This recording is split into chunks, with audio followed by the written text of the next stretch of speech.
stones throw away from. Oh, that's. We had a grant to get something. Hi, oh, you guys are here. Is it on here now? Yeah. Very excited to do some really good work this year.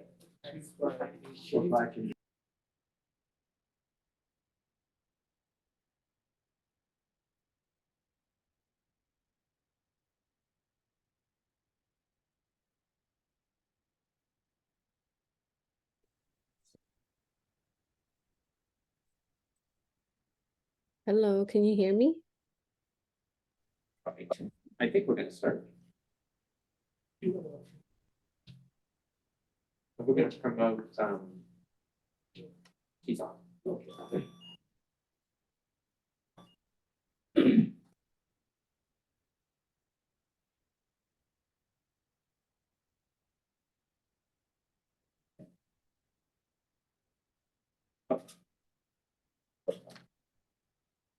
Good, Joe, we're good? Good. And we're live on both? Yep. Okay. Oh, no, we're just gonna keep the laptop muted. All right. Oh, we are? Yeah, and you'll use these microphones. All right. Yeah, I don't have to use any microphones. All right, good evening. I think we're gonna start. Looks like we do have a pretty good list of attendees. It looks like I just want to make sure there's about 57 people participating remotely, and we have a number of people here. So we're not going to ask everybody to introduce themselves. Right.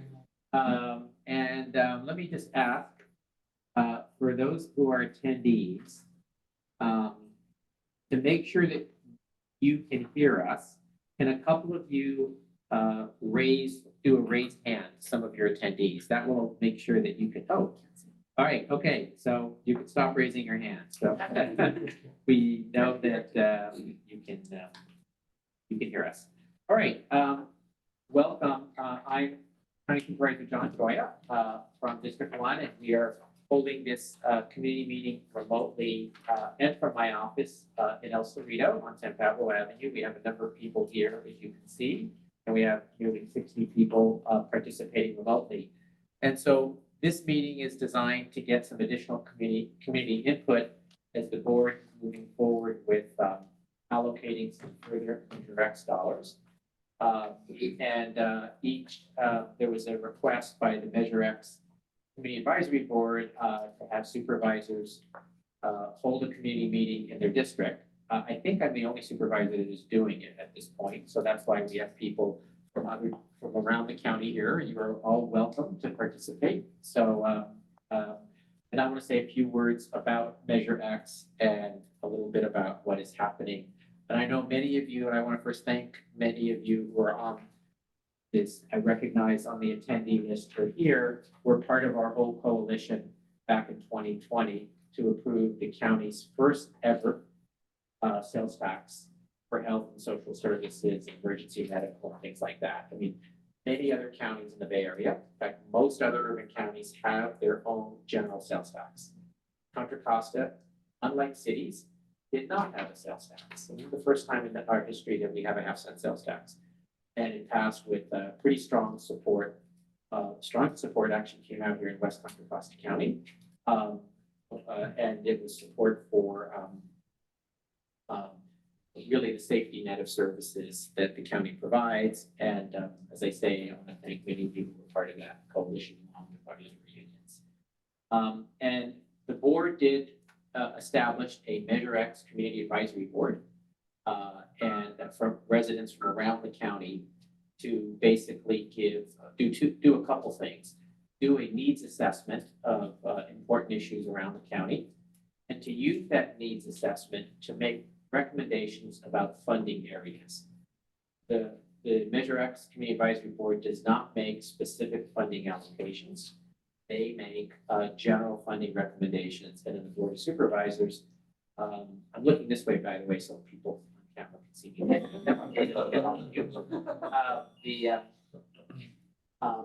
The Board of Supervisors makes the dollar allocations based on the recommendations of the Measure X Community Advisory Board. And so we did make initial allocations of about $110 million of the the measure does raise about that amount per year. And just to note, the board did pass a policy that said for any new net revenues, those new net revenues will first go to support cost increases in programs already funded. Right, if we're funding a new fire station, we're funding crisis services, as costs go up, we have to keep up with those costs, so like 5% a year. So that's the first call on new revenue. And we are getting, and you'll hear this from several of our District 1 appointees, and I want to acknowledge that they're going to speak. Willie Robinson, who's president of Richmond NAACP, is here as a Measure X CAB member, as is Rachel Rosekind, who's participating remotely. She's also a library commissioner, and LaShawn Francis. So I think LaShawn may be participating remotely as well. And if she is, let me elevate LaShawn if she is. Oh, did someone elevate her? Let me see. No, she disappeared. So LaShawn, we'll look for you. Oh, she's on here, but I don't see her now. So I knew you may want to check the list on that. And so a couple more words. So we're coming up over the next couple of months, we're going to have a series of meetings at the Board of Supervisors, culminating on probably the end of November, November 28th, or the first meeting in December of making some additional allocations. It's not nearly as much money. So what is the money that's going to be available? Right now, there is about 4.67 million of some remaining unallocated funds, which is ongoing funds, meaning 4.67 million per year. But also in November, we're going to be reviewing the status of current allocations that we made to look at any of those, if they haven't been spent, and if they can be rolled over either to that program going forward or put into the general pot to reallocate. So we don't know yet until November how much above 4.67 million we are going to have to allocate. We'll know that. MX CAB board, again, they don't make specific allocations, but they're going to make some general recommendations. So, and again, you'll hear more about this from others. So this is a chance to hear from people about any additional thoughts they have. And I want to point out, all of this is going to the Measure X CAB before we make the applications. Because that's the promise we made to voters, and we're sticking with that. We also recently formed a 5-member financial oversight committee, which doesn't make funding allocations or recommendations. It reviews to make sure the expenditures have been spent in accordance with the measure and in accordance with our own funding funding allocation. So I'll start with that, and then I'm going to turn it over. Let me see who is on. I'm going to turn it over. I think I have to elevate several people. Rachel, we will elevate you. Sorry about that.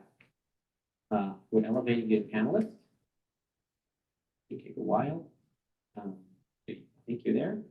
And LaShawn, we are going to elevate you. There we go.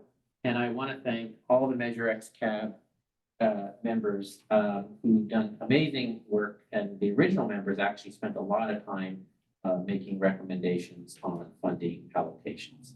So with that, I will turn it over. I think, Rachel, are you making the first set of comments as a District 1? Right? I am, and I cannot start my video, which is, it's okay with me, but we would like you wanted me to start my video. How do we do this? Hey, Adam, I'm going to elevate you just in case there's a question, okay? Our finance director, I'm going to elevate Adam. Let's see. Rachel. Well, I can start. Let's see. I'm trying to allow. Where's Joe? Yeah, Joe. she should be able to- She should be able to elevate herself. Yeah. Rachel, you should be able to. Unable to start video because Okay. the host has stopped it, but Oh, it's okay. Let's just make sure we get this. Sorry, this is part of our hybrid technology, but it does allow 60 people to participate from around the county. So you can hear us. You can see us. So, is there somewhere else where we could do this to make her a published? She's a panelist, so she should be able to. Otherwise, we see your picture, Rachel. It's okay. Yeah, it's a pretty representative picture of me, I suppose. Yeah, Scenic- okay, all right. Scenic background. We'd like to see you as you're speaking, just Wow. out of respect for everybody participating. Yeah, Let me see, Joe is trying Well- to figure this out for us. okay. Why don't you start? I'll and we'll start. Try to figure out if we can put you on. Oh, there it is. I think we figured it out. Yeah. Okay, I'll try again. And I'm gonna turn that video off. Oop. Oh, there. Here I am. There's LaShawn, there's you, okay. And then Willie's here. So we have our three District 1, three great District 1.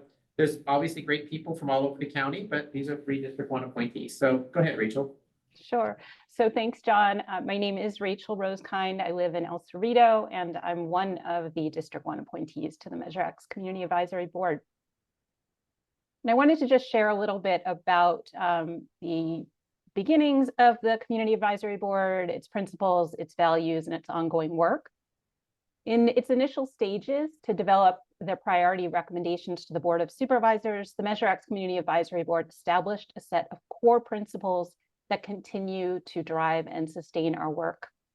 These include centering equity, justice, inclusion, and compassion, investing in prevention-focused transformative solutions that address current system gaps and prioritize marginalized and system-impacted residents, uplifting the needs, experiences, and voices of those who are underserved, underheard, unserved, and/or unheard in our county, in identifying inequities and disparities and naming those who are most harmed by them.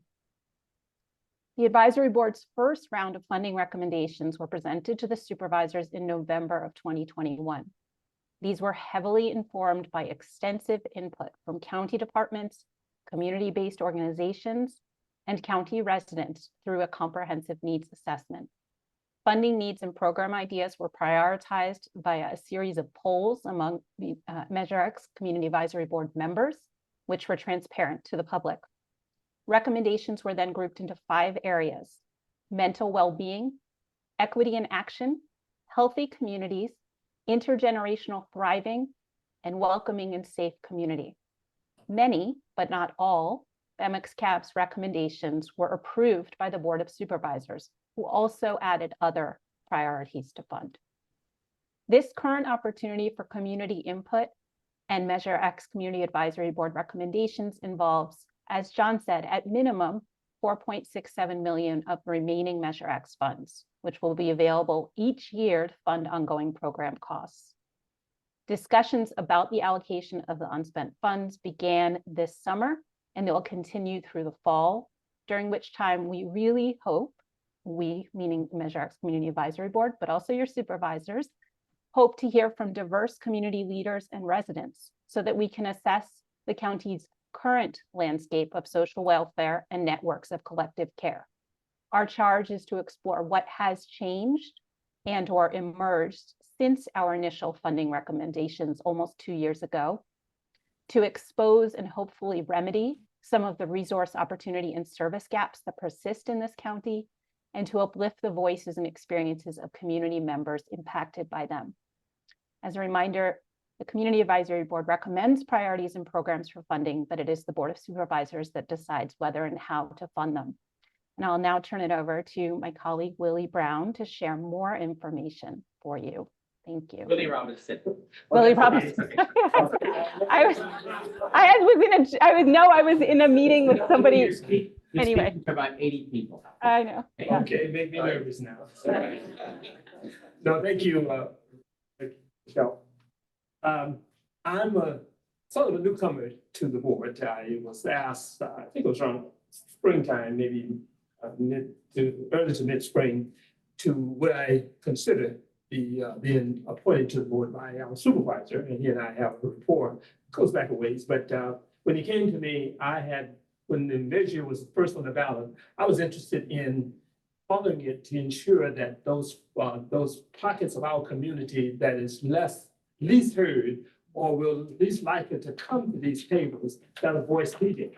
And at the time, I was involved with so many other different things, and I don't know whether I applied or not, but it turns out that as we came full circle, this committee of this board was already in progress. So I'm coming on trying to get a much better feel for what's there, but what I'm hearing and seeing, I think I'll do all I can to be that voice and try to attract others to be a part of this committee as we move forward. But it's the charge for us as a board member, as I understand it. I've served on other advisory committees, but sometimes these boards and committees have different views or points of views of how they disseminate information. So I understand my charge primarily is to be that voice at the table, to be that trusted voice in the community that's less likely to be heard, be present with them, make the NACP a part of dissemination of that information, and most certainly challenge the information as it comes out to say, well, you're saying this, but what we see is this, and that does not always happen. So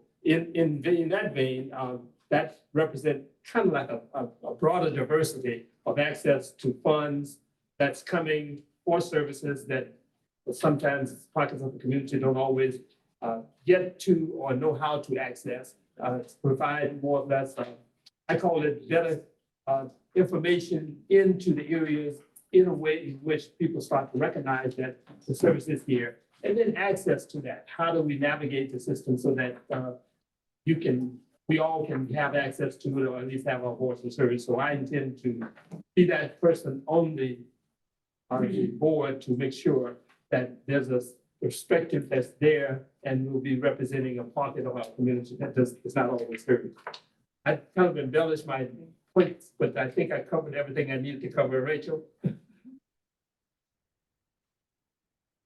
Great. I think I'm next. Hi, everyone. Yes. Yes. Hi, everyone. My name is LaShawn. I also serve on the Measure X committee with Rachel and Willie Robinson. It's really good to be here tonight to hear what everyone is interested in.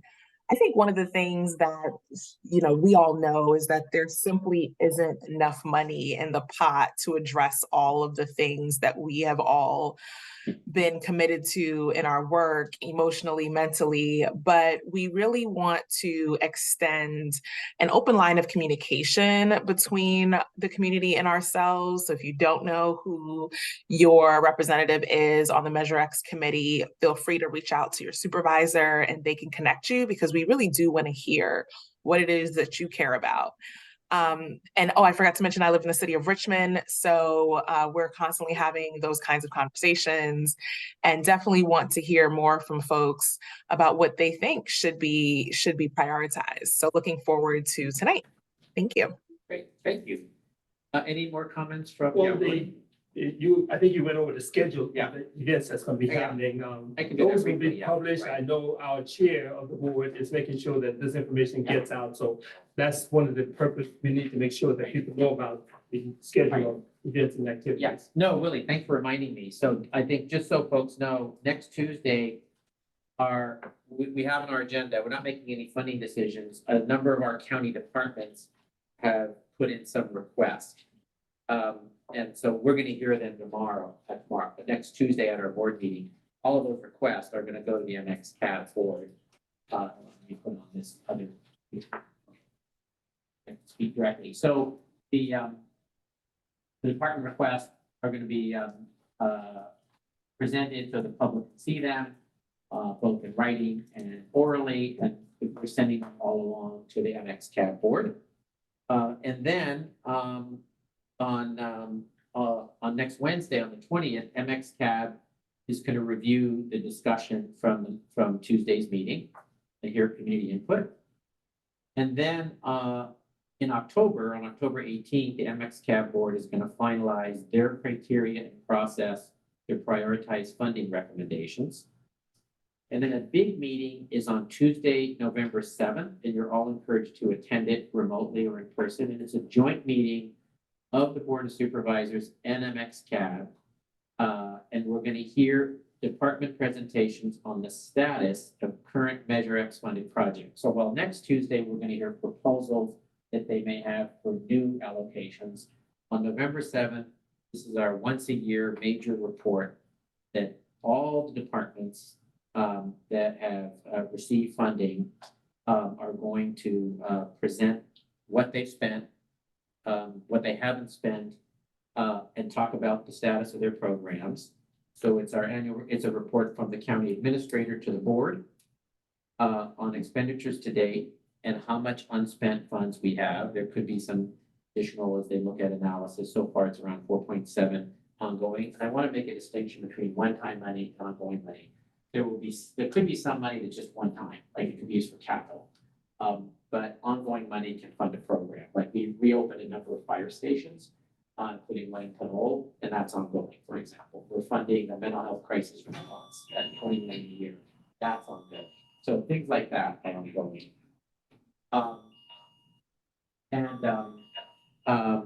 And then we are going to make a decision on November 7th of what unspent funds will be rolled over into the same program or will go into the general pot for reallocation. So that's when we will know how much above 4.7 million we will have remaining to allocate. So we won't know till the 7th.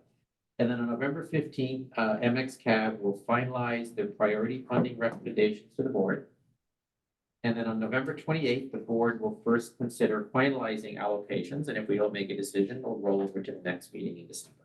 So this process has been designed to get community input from the CAB, and then back to the board. So those are the meetings that are going to happen. So I think we're going to stop talking. John, Yes. just one clarification. You had mentioned about new funds. Yeah. What would be the source of those? Yeah, so new funds could be, we do get some, sales tax revenue has generally been going up. The trend is it's gone up. In fact, when we put this measure on the ballot, our estimate is we would get about 80 million a year, about 110. So I mean, depends on the economy, right? And so for those that say, you have all these taxes, let me stress, this is we are the last big county in the San Francisco Bay Area that has done a sales tax. Alameda has 2 half-cent sales tax, one for health, one for general.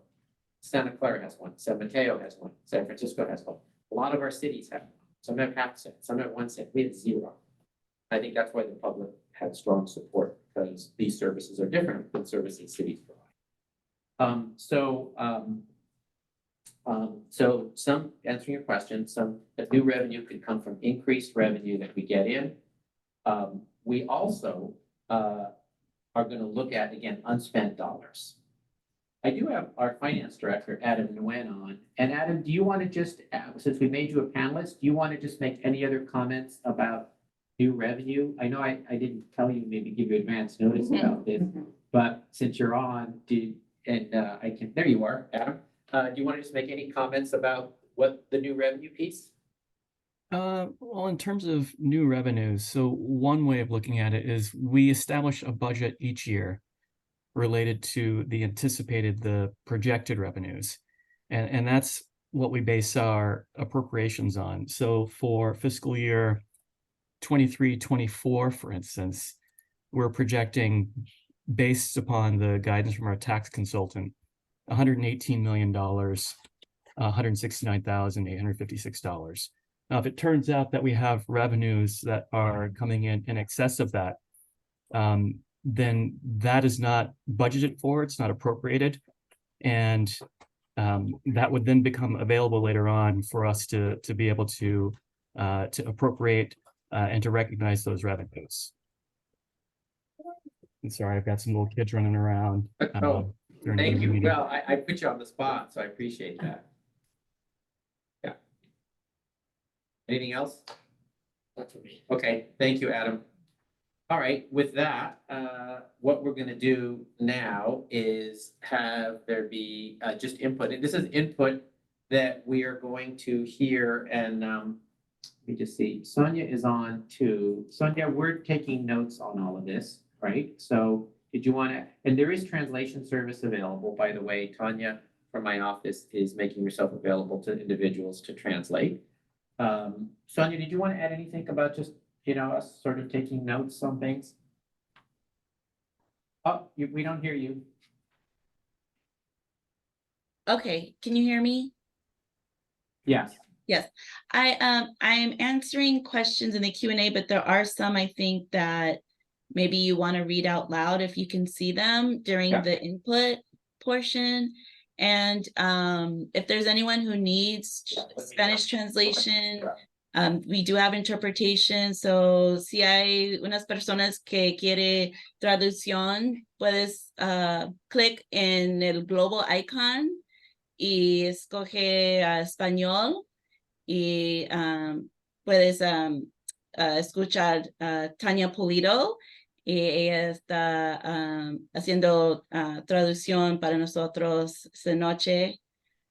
So yeah, there's Spanish interpretation, and then I believe Supervisor Joya will talk about, I think I'm getting some questions in the chat about how long people will be able to speak during tonight's comments. So Supervisor Joya, I think you're giving people 2 to 3 minutes, maybe, depending on how many people we have.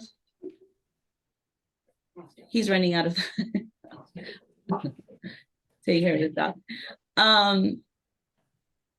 Sonia, Yes. we didn't mention that the CARB board have held 2 sessions where we received comments from the community and some of the concerns and areas. So that's also another source of getting information directly to the CARB board members.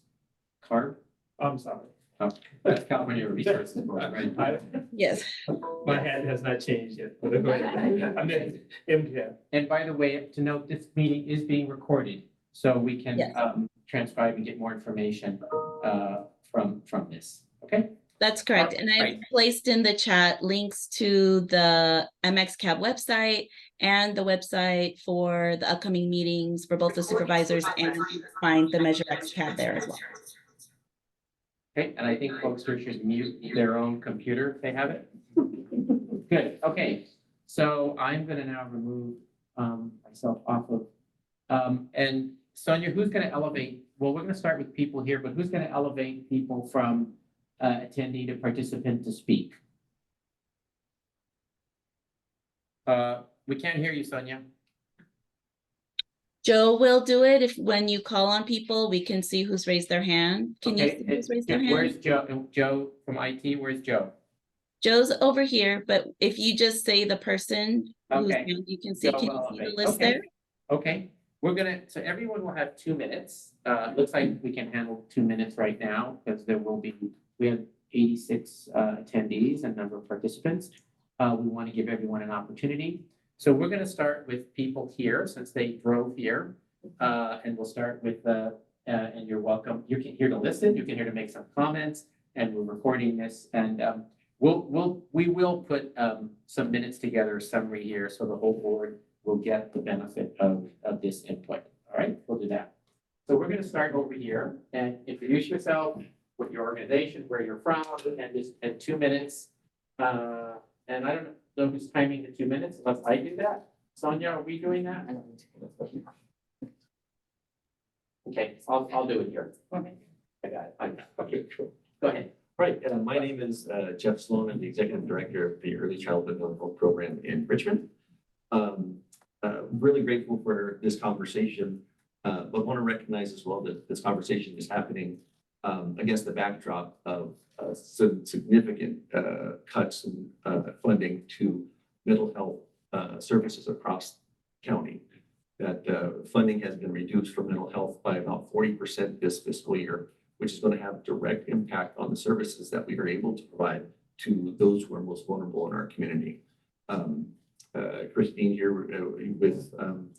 with Lynn Center in the East County Early Childhood Mental Health, and of course We Care in Central County are the only 3 agencies that provide early childhood mental health services to young children and their families. These cuts are going to make a significant impact on our communities.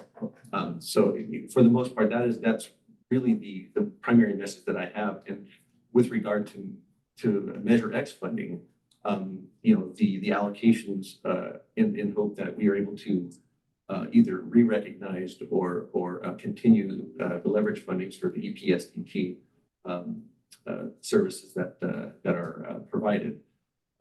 Again, just trying to create some awareness and support for an adjustment or an increase, return back to typical funding rates for early childhood mental health. Again, these cuts, again, ranging about 40% across the county is not just for early childhood mental health.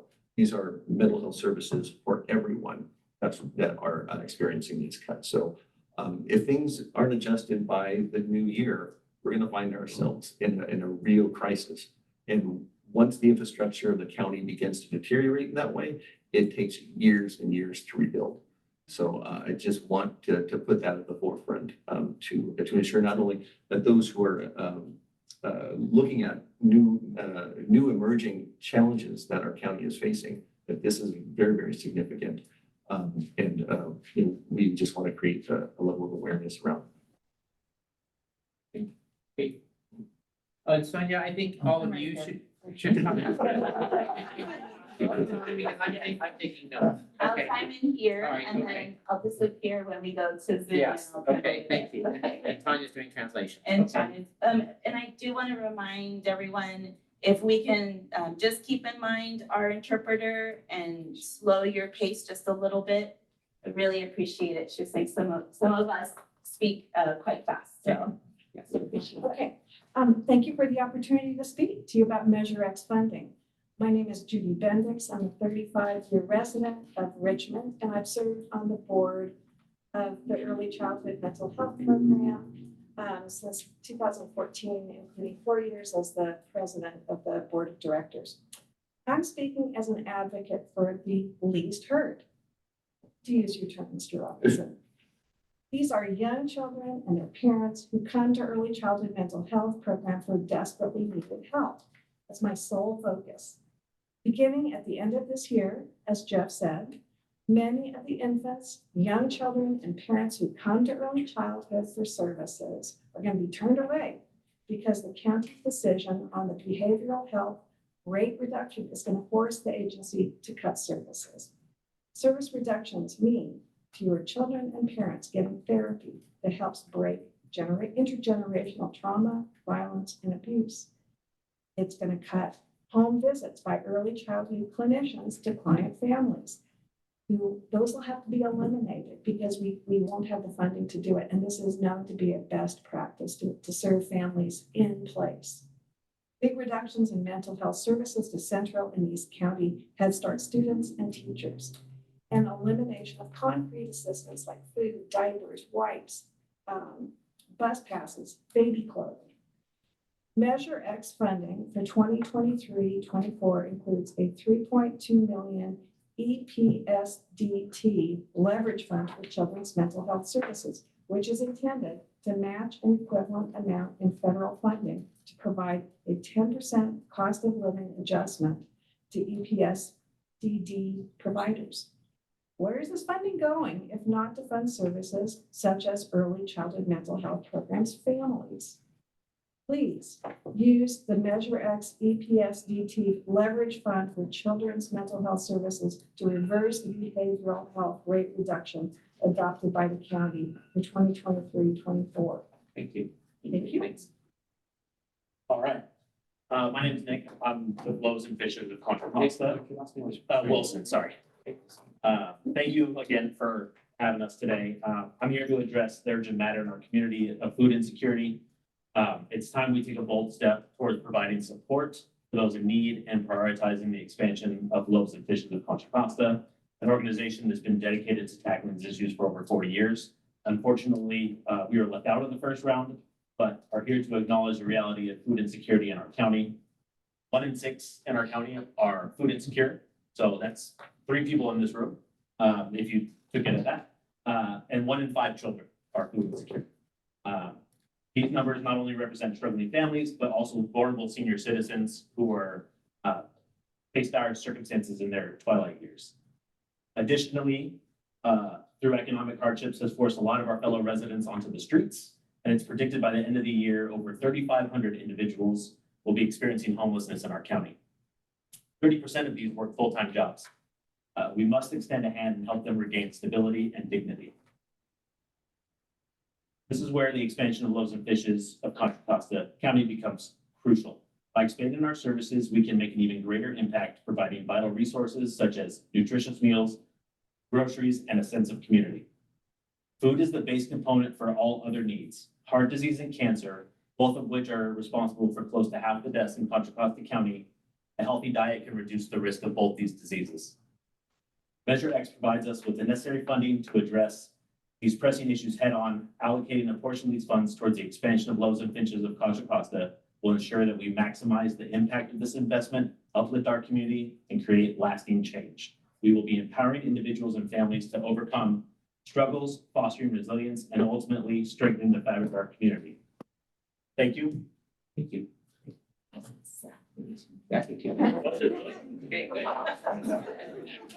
Hi, everyone. My name is Boris Pierre. I am a resident of unincorporated San Pablo. I feel grateful to be here and to talk to you about the intersectionality that Rachel spoke about. If we took the different pieces that she mentioned, public welfare, voice to the voiceless, the most vulnerable, and I want to talk about the least heard. The least heard may be children, but there are ones that are even more not heard, even though you hear them barking, even though you hear them meowing, okay?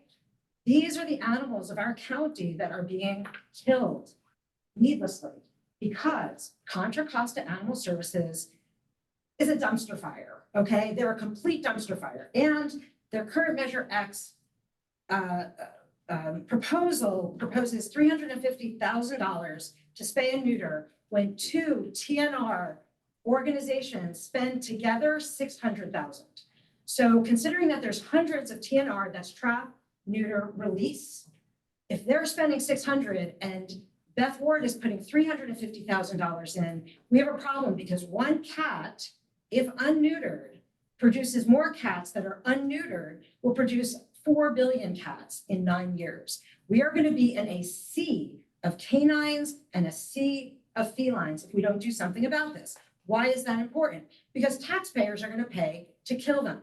Taxpayers are going to also pay to spay and neuter them. Wouldn't we rather spay and neuter them at the forefront rather than actually eliminating, extinguishing life? We have a sacred obligation to animals. We have had, I think it's a 14 or 140,000 year history with domesticated animals, and we owe it to them because we got them into this issue. Newsom had earmarked $50 million to become a no-kill state, and they're doing the exact opposite through the Coret. You didn't time me, did you? The Coret. I'm taking your time, taking notes. Oh, okay. The Coret Foundation is doing something called Capacity for Care, which gives license to our county and others who are embracing this to actually eliminate animals. Let's do spay and neuter. Let's get this intact, and let's have it be more than $350,000. Let's demand that our institutions that are tax paying are actually putting in something that's worthwhile and actually smart. Thank you. Thank you. Thanks. Great. Good evening. My name is Jim Becker. I'm the CEO of the Richmond Community Foundation and RCF Connects. I first want to acknowledge Supervisor Joya for being the only county supervisor willing to host one of these sessions. Thank you, sir. You know, we can't program our way out of these challenges, and it takes good public policy. And I want to just acknowledge first that Measure X and the Measure X Community Advisory Board are an example of good public policy. The Measure X Community Advisory Board has done a really great job of this work, and I just want to acknowledge that. But still, our communities face a lot of challenges, and we can't solve everything at once, so we have to make priorities. And we've got to work together with our neighbors and our elected officials to make those priorities. So I want to offer two priorities for this evening. The first is the support of affordable homeownership. This is one way that our communities can build wealth. One thing we know through our Spark Point Center work that we do is that if we want to help people move out of poverty, we help them build income. If we want to help them stay out of poverty, we will help them build wealth. Because it only takes one car accident, one medical issue, one loss, and you fall back into the safety net system. So that's going to be a critically important strategy going forward. The second one I want to offer tonight is to emphasize support for Black women and girls. Our foundation recently released a report on equity for Black women and girls in Contra Costa County, and we found that only 0.1% of all philanthropy in the Bay Area is designated for Black women and girls. That is disgraceful, and we need to ensure that Measure X funds are allocated to this population and this group of women in our community. Thank you. Thank you. By the way, this is all about hearing you. It's not about me responding or adding. This is all about hearing all of you. I'm taking notes. Just a reminder for Pace, for interpreter. I'm sorry. No, you're fine. You're fine.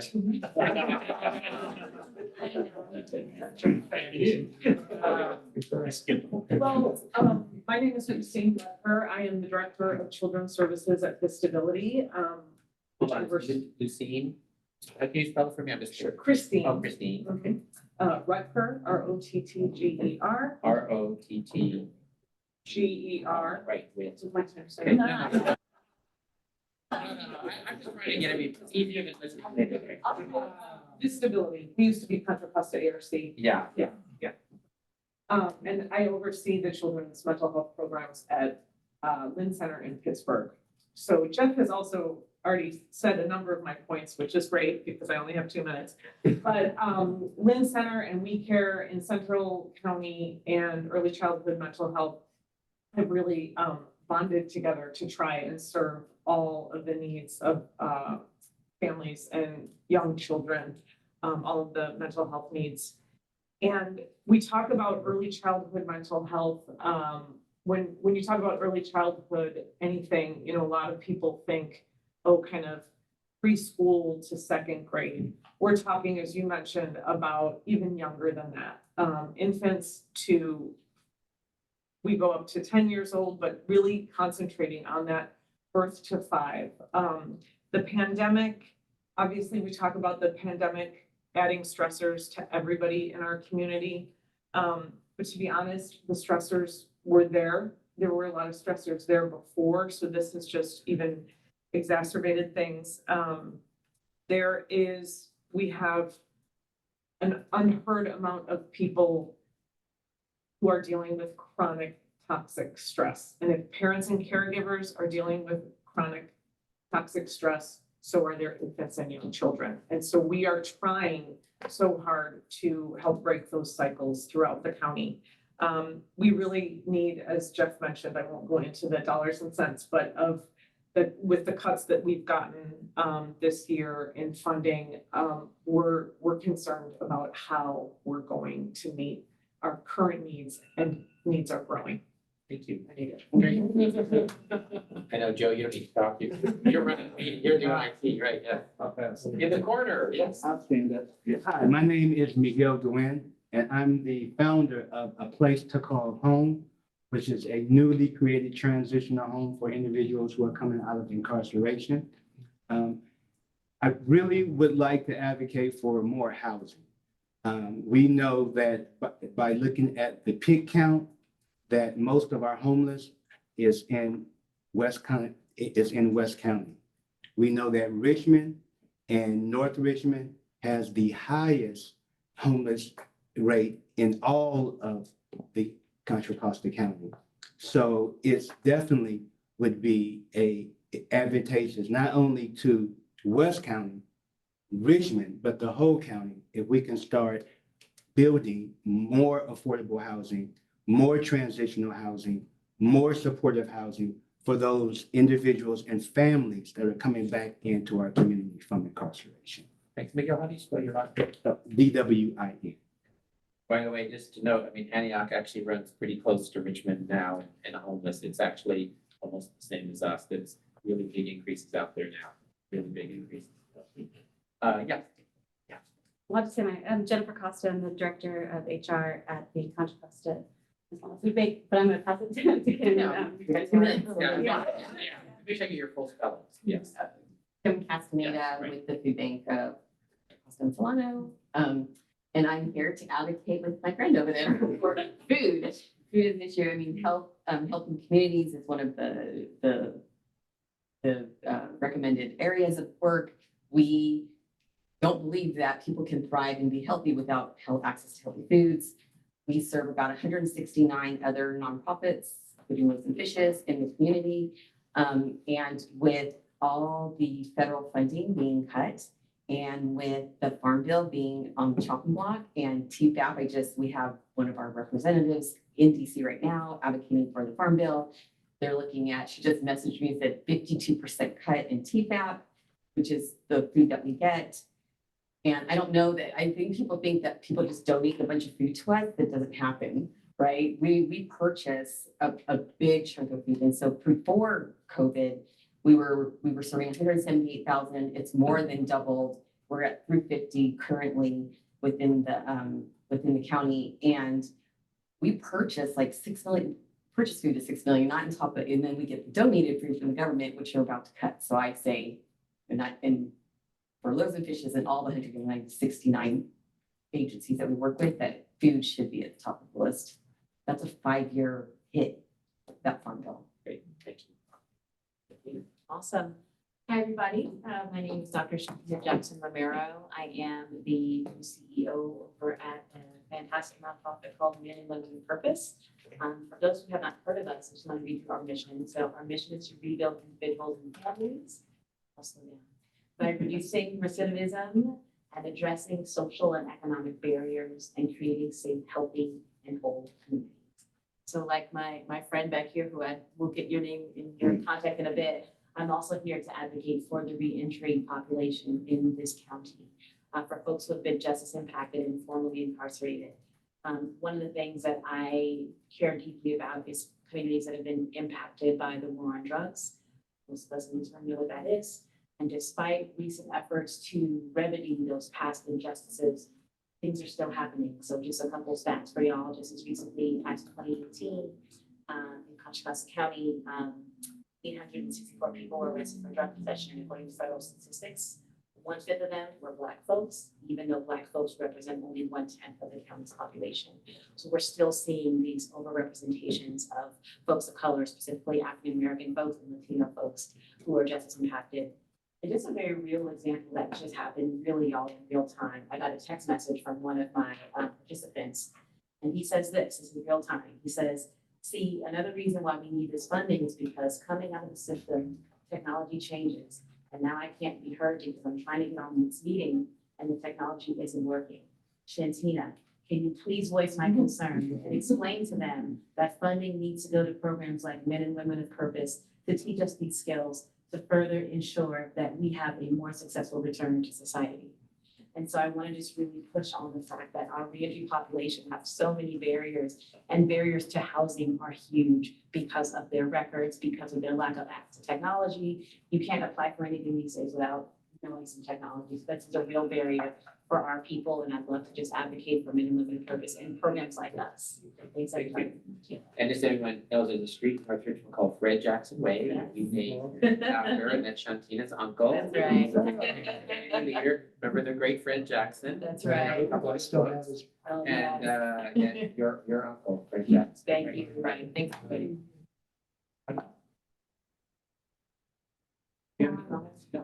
I would just advocate for seniors. I've heard a lot of Black advocacy for children and for children and for the homeless population. If I would advocate for two things, it's senior services. Seniors in my neighborhood in Northeast are being priced out of their homes because of the taxes which are levied on their annual tax bills. And the second thing I would advocate for is Lorraine has an incredible food program. It doesn't, I don't know how you work, I need to find this out, but they have an incredible volunteer network where communities go out to Costco, to Safeway, to Trader Joe's, and they bring the food into communities. It's not bought, it's not money, it's just time and effort and willingness.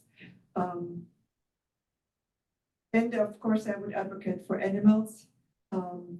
The Fixer Ferals, they were supposed to get the Pinot shelter. Apparently nothing happened. There needs to be money going that this can happen because this is volunteer run and Jellies is overwhelmed. Jellies might lose their location. They need to be able to flow into the Pinot shelter so they have a location and continue working. Hallelujah. And you know, Fix Our Feral, which is a nonprofit about Animal Rights Foundation, they actually have the shelters. Their website will talk about when they open it. They have it. Yeah, so I know, but is it actually, Yeah, they're working on, I don't know, they're working on their, on whatever improvements they need to make and when. Yeah, I need to print it. Yeah, their websites.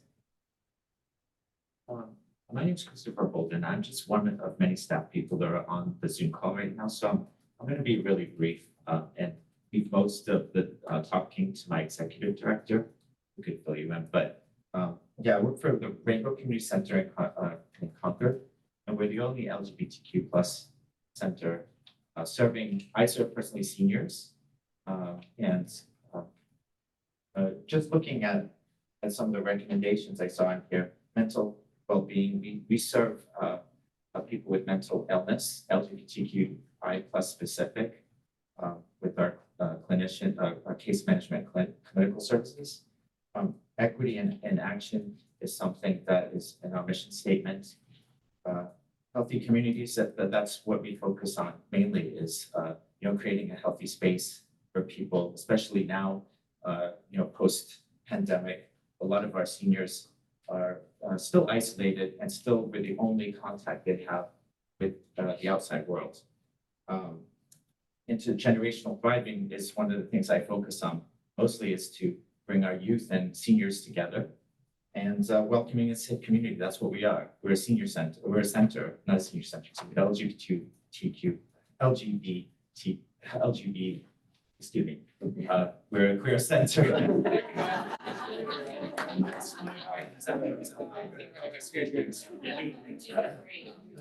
We're a queer center, and we want to keep create a very safe queer space. Okay, thank you. Leave it to the rest. Anybody who came in after? Yeah. Where, you want to provide any public comment? I'm Sarah McNeil. I'm one of the doctors from the county hospital. You're not just and a doctor, you are. I'm the medical staff president of the Contra Costa Regional Medical Center, but part of the community. And I just wanted to join and hear all the great work that you guys are doing. My apologies for being late. I promise I was in important patient group. We were just in a meeting the other day on talking issues, yeah. Yeah. Good, we're just getting public input on Measure X issues, right? Okay, so we are now, there was a comment and we'll go to the callers. Carol Weed of Walnut Creek talks about using some Measure X funds to pay for better informed voters, fund the county registrar to add the same type of ballot disclosures that will be used on statewide referenda. That's this new state law that could allow those who support a measure or oppose it be listed on the ballot, so people would know who's before or against a for measure. And then Raymond Sisson is a development associate with West Contra Costa Public Education Fund, the Ed Fund, and is there a way for local nonprofits like ours to apply for funds once the allocation recommendations are made? You put in several of the categories, so I think we can let you know about that. Hey, John. Yes. Just the note for your voice, to project a little bit, because those on Zoom, when you're speaking, you're not. Oh, okay. Totally I will look up here. Got it. Okay. You don't have to look up there, but just All right. project your voice a little bit louder. And then for those on Zoom. Glorabel Pastrana says, are there any plans to fund programs that support employability, access to training, and the creation or expansion of transitional employment opportunities? So we'll note these as areas as well. Okay, let's see. And then there was another for animal services. Okay, we will now go to those who are participating remotely. There's 81 people on, 24 have raised their hands. So we will go to those 24 and get through this. Please mention your name and organization, and we're going to keep you to 2 minutes. So Yes. I think I have to elevate people, don't I? I can do it. Joe can do Joe, it. you will If do you that? just call out Okay. the name, Well, Joe will. I'm doing it from the elevate them. top, Joe. Yeah. V. Vieira. Yeah, Dee, if you can accept the invitation and unmute yourself. Maybe we should call out 2 or 3 people so that. We could, yeah, we could. So this is V. Vieira, Peter Myers, and Wanda Davis. And each of you, please unmute yourself and we'll call on you individually. And Am then, I first? yes, Dee? Yes, Yeah. I'm Dee. Good evening, Measure X Advisory Board. My name is Dee Vieira. I am a Rainbow Community Center board member in Concord and the mother of a gay son. Thank you for this opportunity to speak. I am here today to ask you to consider allocating some of the Measure X funds to Rainbow Community Center. Rainbow Community Center is the only LGBTQI+ center in Contra Costa County that provides life-saving programs, housing, mental health services to its community in Contra Costa County. The mental health clinicians at our center are exceptional at their job, and our clients feel safe and comfortable with them. We currently have a waiting list. Rainbow also provides a place for our LGBTQI youth and seniors to go and visit each other in a safe and affirming space. LGBTQI communities from all around have been under attack. It seems like every day I read something in the news that is harming LGBTQI people. Supporting Rainbow Community Center is very important in our county. Had I known about Rainbow Community Center years ago, it may have helped change the family trauma we experienced some years ago. You see, my son was almost successful in taking his own life. He was rushed to the hospital and was having multiple organ failure by the time he arrived there. Thankfully, the emergency team at John Muir Hospital saved his life. He was in the hospital for over a month. Rainbow Community Center can change the trajectory of our youth who are considering suicide. My hope is that no other LGBTQI person experiences what my son did. This funding opportunity is very important to Rainbow so that we can continue the very important work that we do, and your support is appreciated in making this happen. I would also like to invite you to Rainbow's 1-year anniversary open house this Saturday, September 16th from 1 to 3. We are located at 2380 Salvio Street, Suite 301 in Concord. Thank you so very much for your consideration. Thank you. I think, I know Wanda Davis. Was there someone before Wanda? It was Peter, but Peter's gone, I see. Wanda Davis? Yes, thank you. My name is Wanda Davis, and I work for First 5 Contra Costa. As the Early Intervention Program Officer, I hear from parents and providers who are challenged in meeting the needs of young children with developmental, social, emotional, and behavioral concerns. We know that without support, these children's health and well-being is at risk. Additionally, that children of color are at an even greater risk. I'm here today to ask the Measure X funds be allocated for early childhood mental health supports that will meet the needs of our families in culturally relevant community-based settings. Early childhood mental health was prioritized by the Community Advisory Board as a need that should be addressed by Measure X funds. Yet, no Measure X money has been approved to expand these services for children 0 to 5. The last 2 consecutive County Mental Health Service Act 3-year plans have called out the 0 to 5 population as underserved.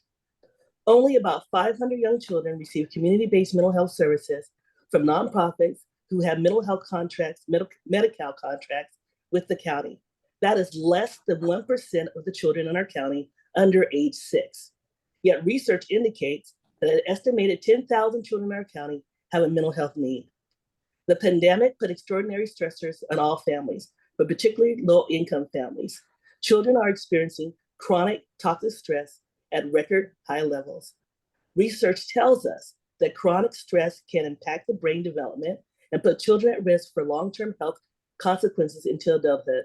But evidence-based mental health services and supports that meet the families where they are in the home and the community, and that address the needs of young children and parents together can build resiliency and change that trajectory. We know that based on research, that supporting the mental health of our young children has the highest return on investment. On behalf of the families in our county, I'm asking that the board make a significant investment of Measure X funds dedicated to early childhood mental health services. Thank you. Thank you. So I will call the next few names. Let's see. And these 3, unmute yourself. Andrew Becker, We Care Services, and Nicole Green.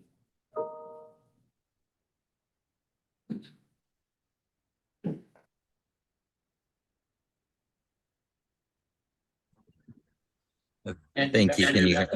Thank you. Andrew Becker with Care Association and Reimagine Antioch.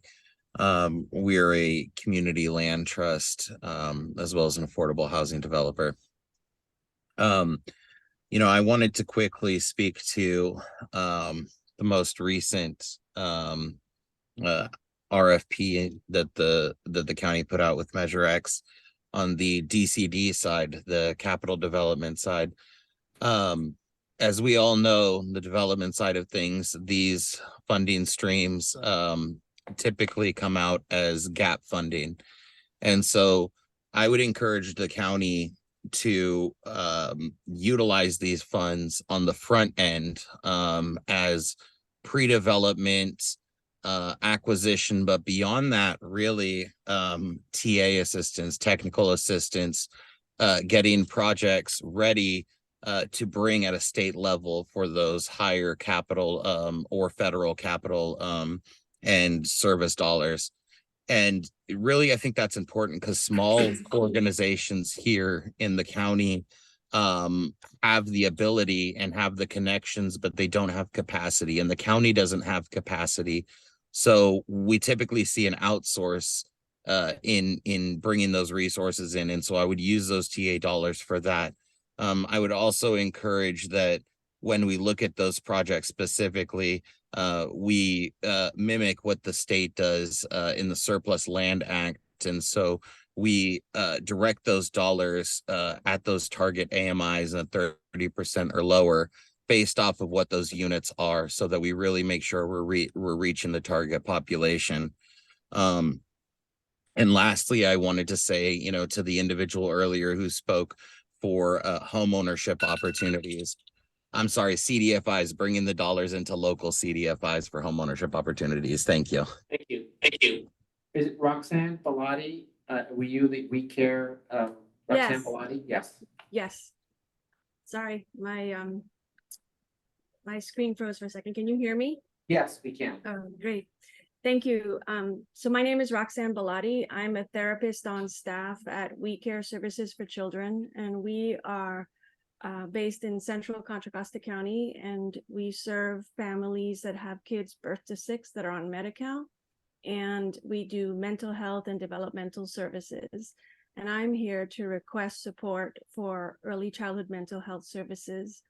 I know from my own work that the families we serve are impacted by poverty greatly, addiction, histories of violence, and all of this comes through a whole thread of historical trauma, systemic oppression, and it trickles down into family relationships. And for the rest of our staff that accesses families in different ways, like they go to our preschools and they support children from not getting expelled, that is equity in action.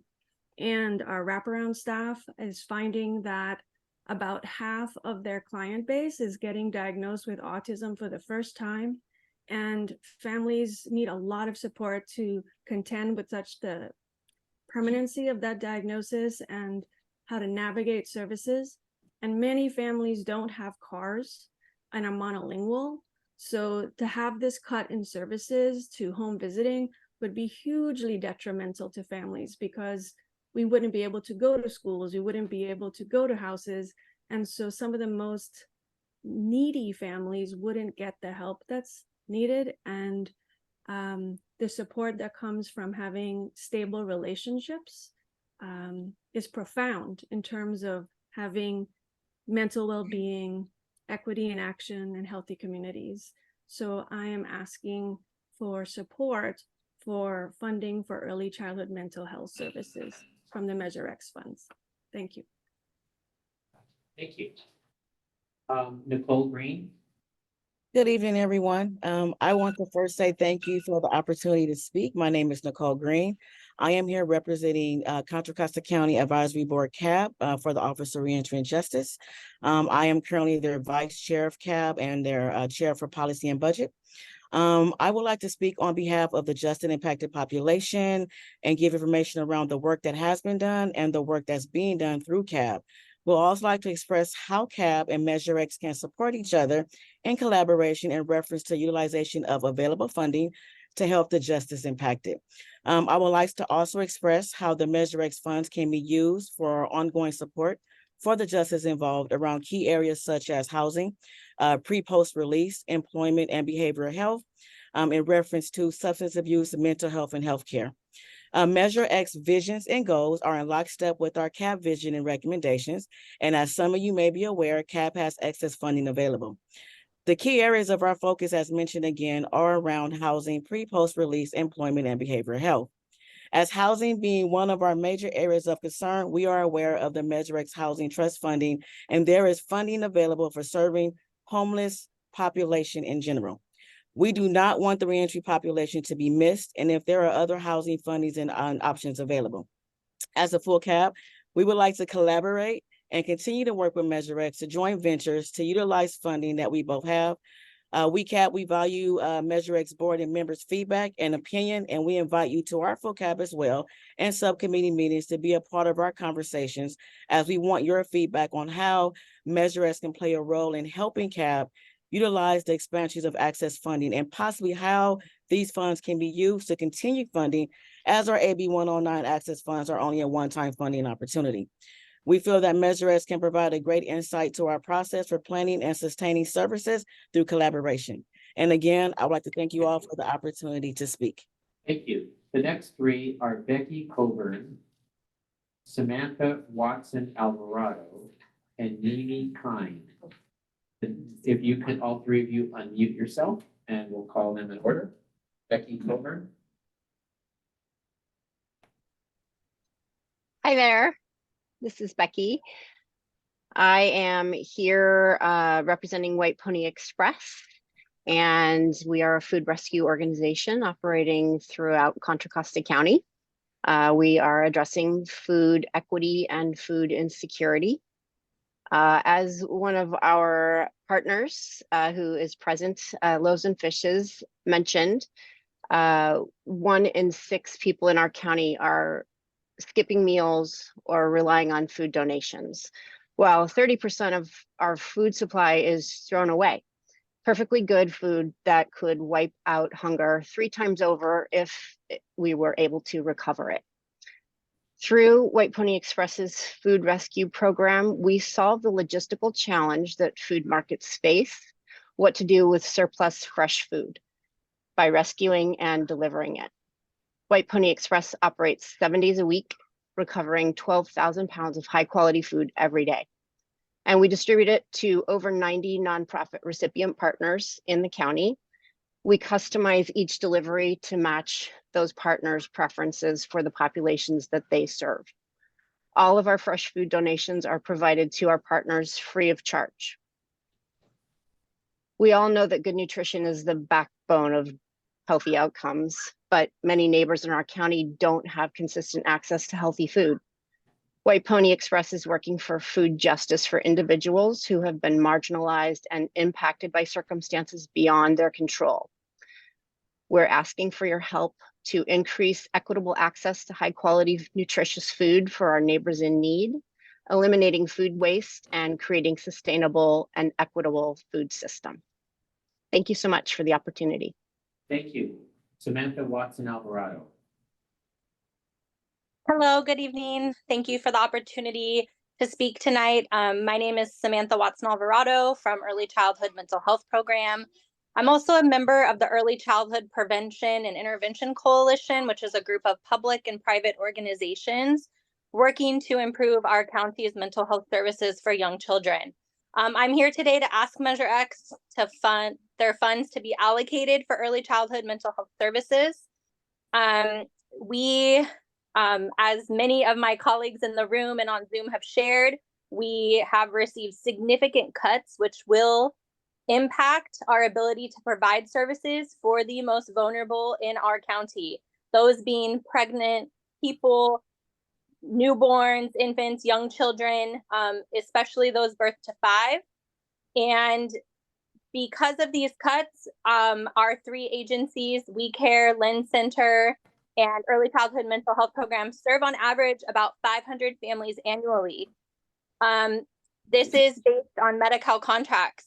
That's less than 1% of all the children in our county under age 6. Yet research indicates that there's an estimated 10,000 children in our county that have a mental health need. Agencies like Early Childhood Mental Health Program provide comprehensive, high-quality birth to 5 programs that research shows is a 13% return on investment and do pay for themselves over time.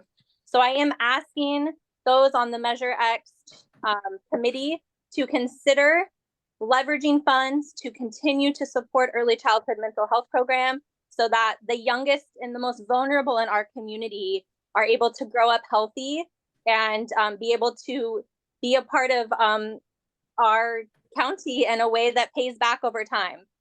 We need to invest in our children today. Thank you. Thank you. Mimi Kine, if I pronounced that correctly. Good evening, everyone. Thank you for allowing me to speak here, and I'm grateful to be here today.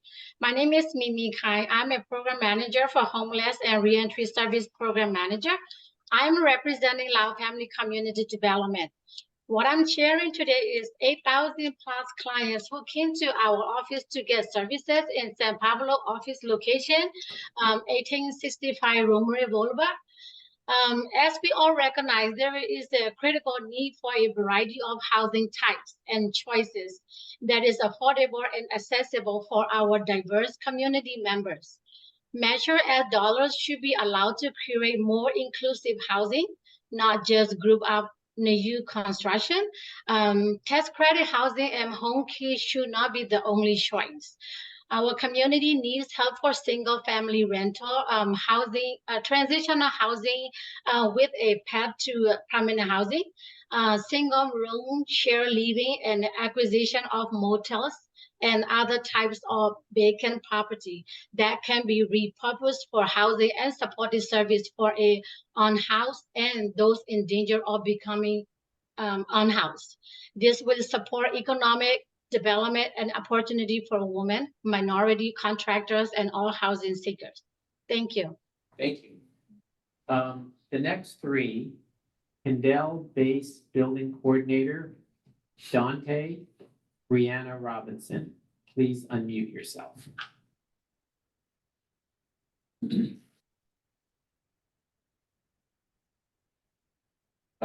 Kendall?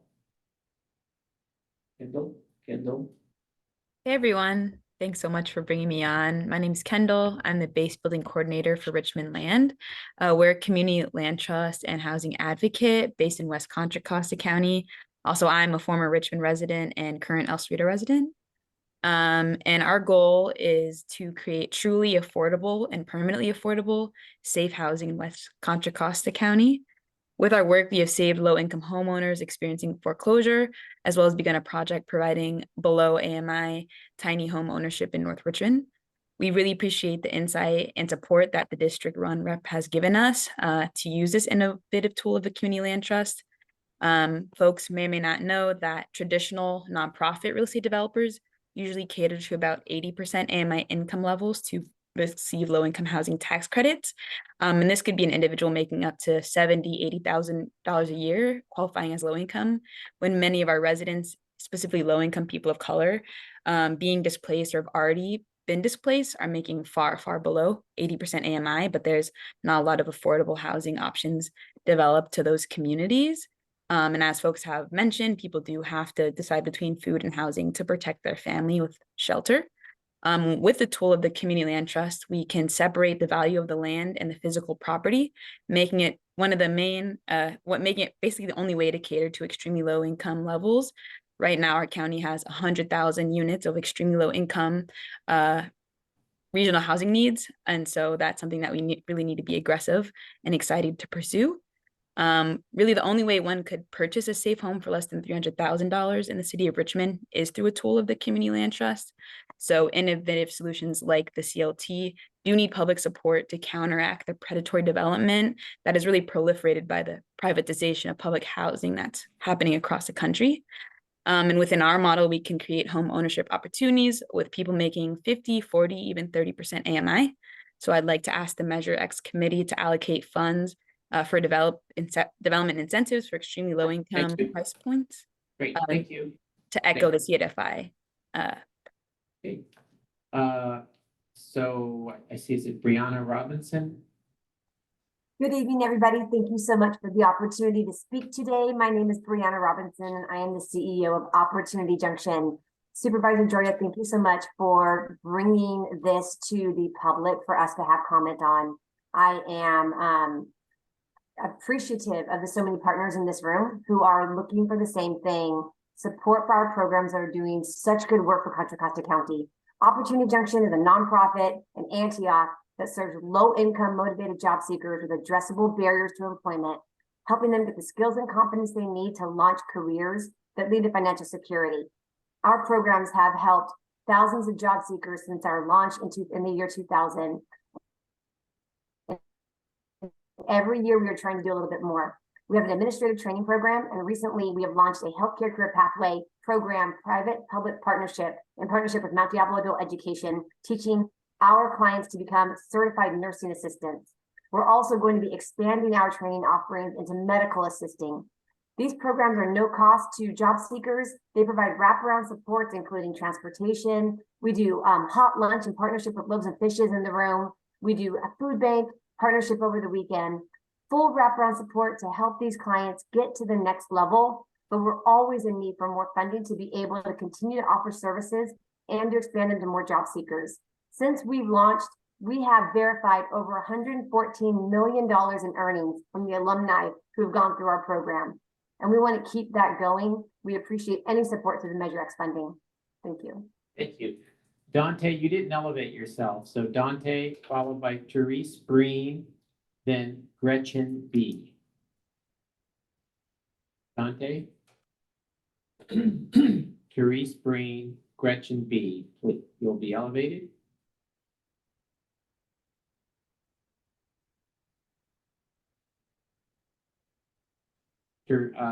Therese Breen, you are, I see you're elevated. Go ahead.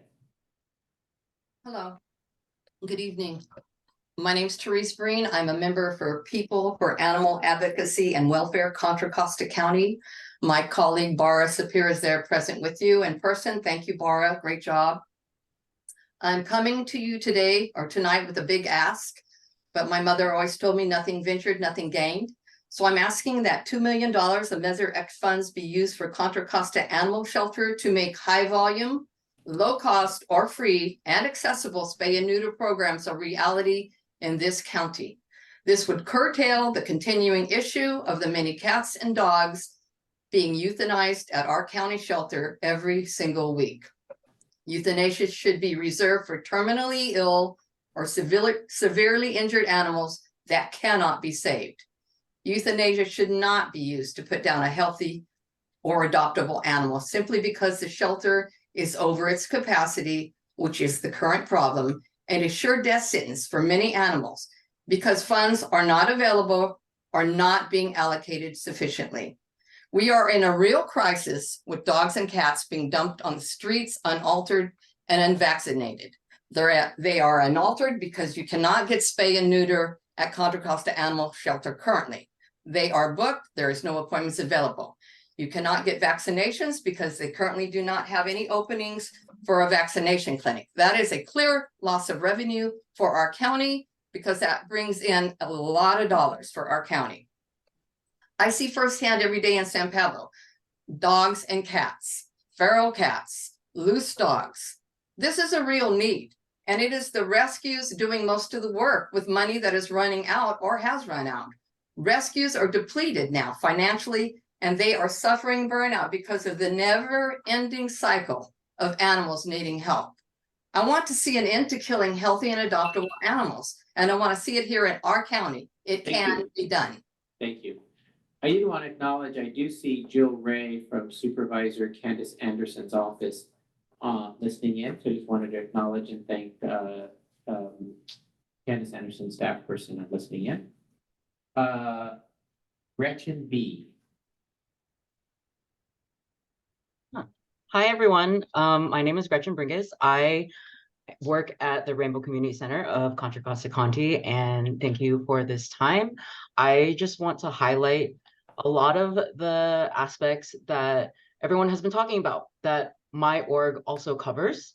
One being the mental health well-being. So we cover mental health services. We help provide transitional aged youth housing once they are most likely kicked out of their house from violence just because of their sexuality and who they are. We used to provide a Kind House Pantry or Kind Hearts Pantry where we would deliver food to seniors in our community that my coworker Christopher said that may only be getting that once a week sort of interaction. And we also provide a lot of youth programs. We are one of the only one of the only organizations that have in the past 2 years created a youth camp for 1 week out of the whole 52 weeks. These youth can come and feel like they are not alone. And we watch them walk in the first day all scared and nervous and don't know how to really truly be themselves, and leave the last day just in 5 days with a big smile on their face, feeling accepted. Parents have come up and cried to us, just saying how much their child has been looking forward to a time where they don't have to hide who they are. We also provide HIV education and prevention programs, which are really greatly needed. We administered Mpox vaccines and COVID vaccines during the times that they were very high in our community. And along with what Christopher said, we do provide adult older programs. We provide services, from what I've seen, as I am the data manager, from youth as young as 7 to seniors as old as 90 and older. We not only are our mental health therapists helping people because not only are they themselves queer and can connect, but we also provide. Thank you. Great, thanks. All right, the next 3, Max Perry, Johanna M., and Kierwin McCary.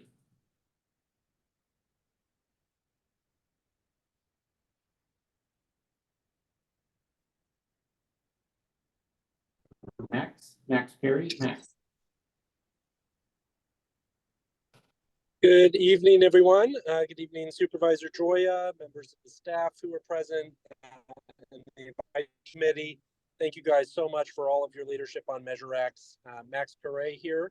I work with Aliados Health. We are formerly the Community Clinic Consortium of Contra Costa County.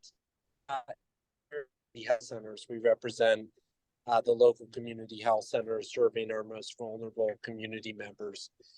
We believe that Measure X has been highly impactful, and with the changes to Medi-Cal this year, and of course the expansion next, we need to ensure access to our remaining uninsured population who don't qualify for Medi-Cal.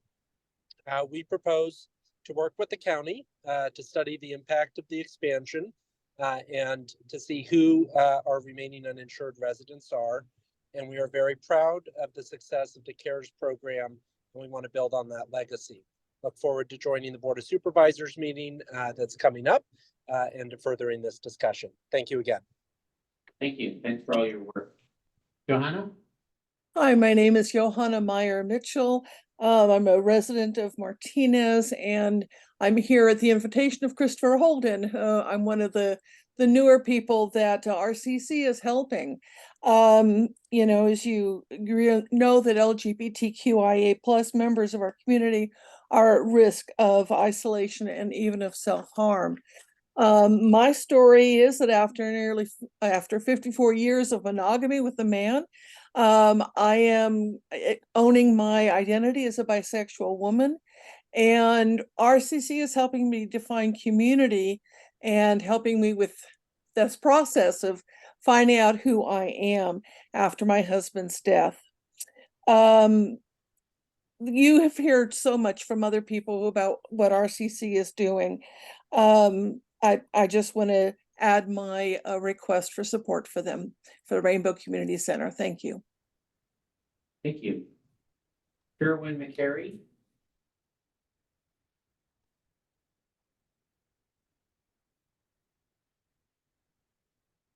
Kierwin? So, There you go. okay, sorry guys, but thank you. I'll be very brief. I realize we're close to our limit here. So I'm on the Transgender Member Advisory Council for Kaiser Permanente, Northern California region. And I'm working on a project to help lower barriers to access for Kaiser's gender diverse members, including trans, non-binary, and intersex folks. And I'm here tonight to fully support the work that the Rainbow Center is doing for these highly vulnerable people like myself. It's invaluable. I've seen it firsthand. I've been there several times. It's making a real visible difference in people's lives. And the Rainbow Center has also been personally helpful to me for the project I'm doing on Kaiser's behalf. I want to add that seniors are a significant part of gender diverse communities, and I fully support the Rainbow Center's request for Measure X funding for its senior programs. And I should say my views are solely my opinions, not necessarily those of Kaiser or anybody else. And thank you. Thank you. All right, we have 11 more. There's still nearly 70 people on, so that's great. We have 12 people more. So the next three, Leslie Reckler, local school board member, Jeanette Kennedy, and Hank Roberts. Leslie, Jeanette, and Hank, could you please, we'll elevate you to panelist and then unmute yourself, Leslie.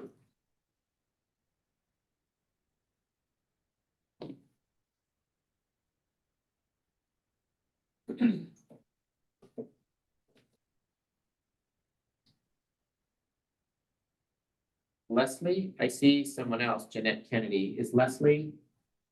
She declined. She declined, okay. Jeanette? Good evening. Hello, everyone. I'm with Loaves and Fishes of Contra Costa, Jeanette Kennedy, as you said, and you've heard from my colleague Nick already and several of the partners in the room who we work with. So thank you, Supervisor Joya, for inviting us to talk tonight. And I just really want to elevate the importance of providing a portion of Measure X funds to address food insecurity in our county. It's been mentioned, there's critical funding like SNAP that has been reduced at a time that it really should be increased.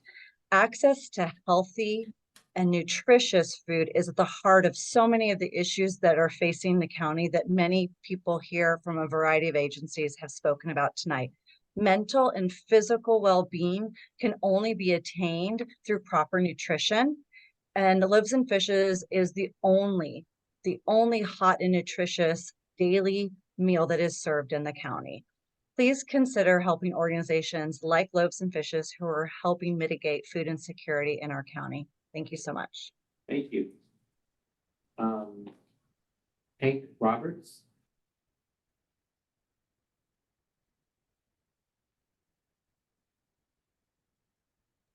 Hello, can you hear me? Yes, we can. Yes, good evening. I'm Hank Roberts. I'm with the NAACP California Hawaii State Education Committee. I'm the chair of the Parent Engagement Committee as well. And I think most of us are aware of Brown versus Board, which is a very historical time in history, because that's when diversity, equity, and equality was supposedly going to be inclusive. But what we must recognize is that since that time, 1954, there's been something called an achievement gap, but some call it an opportunistic gap. I'm here to represent those children who are consistently in this so-called achievement gap, poor attendance, below benchmark academic achievement, and often have high suspensions and referrals. And what's really become very ironic and apparent to me is that from 1956 to now 2003, this achievement gap has gotten wider. And so I'm here standing in behalf of these children who are set up in many ways to be school pipeline to prison. So the question is, well, what is it? The blind spot, the issue here is not after school programs, it's not adding tutors. The blind spot is parent engagement. And ironically and historically, at this moment that I speak, the NAACP actually passed the parent engagement resolution that's designed to educate, engage, equip, and empower parents to know their rights.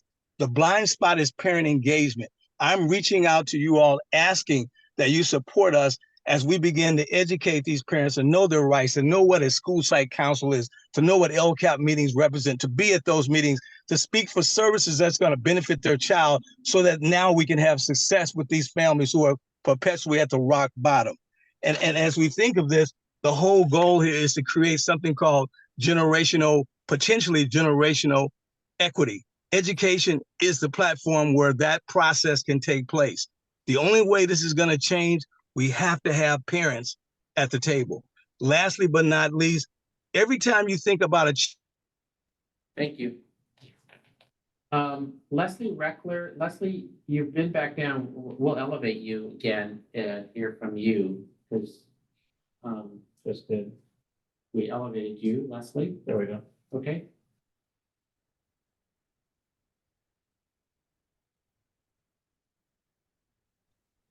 Hello, can you hear me? We can.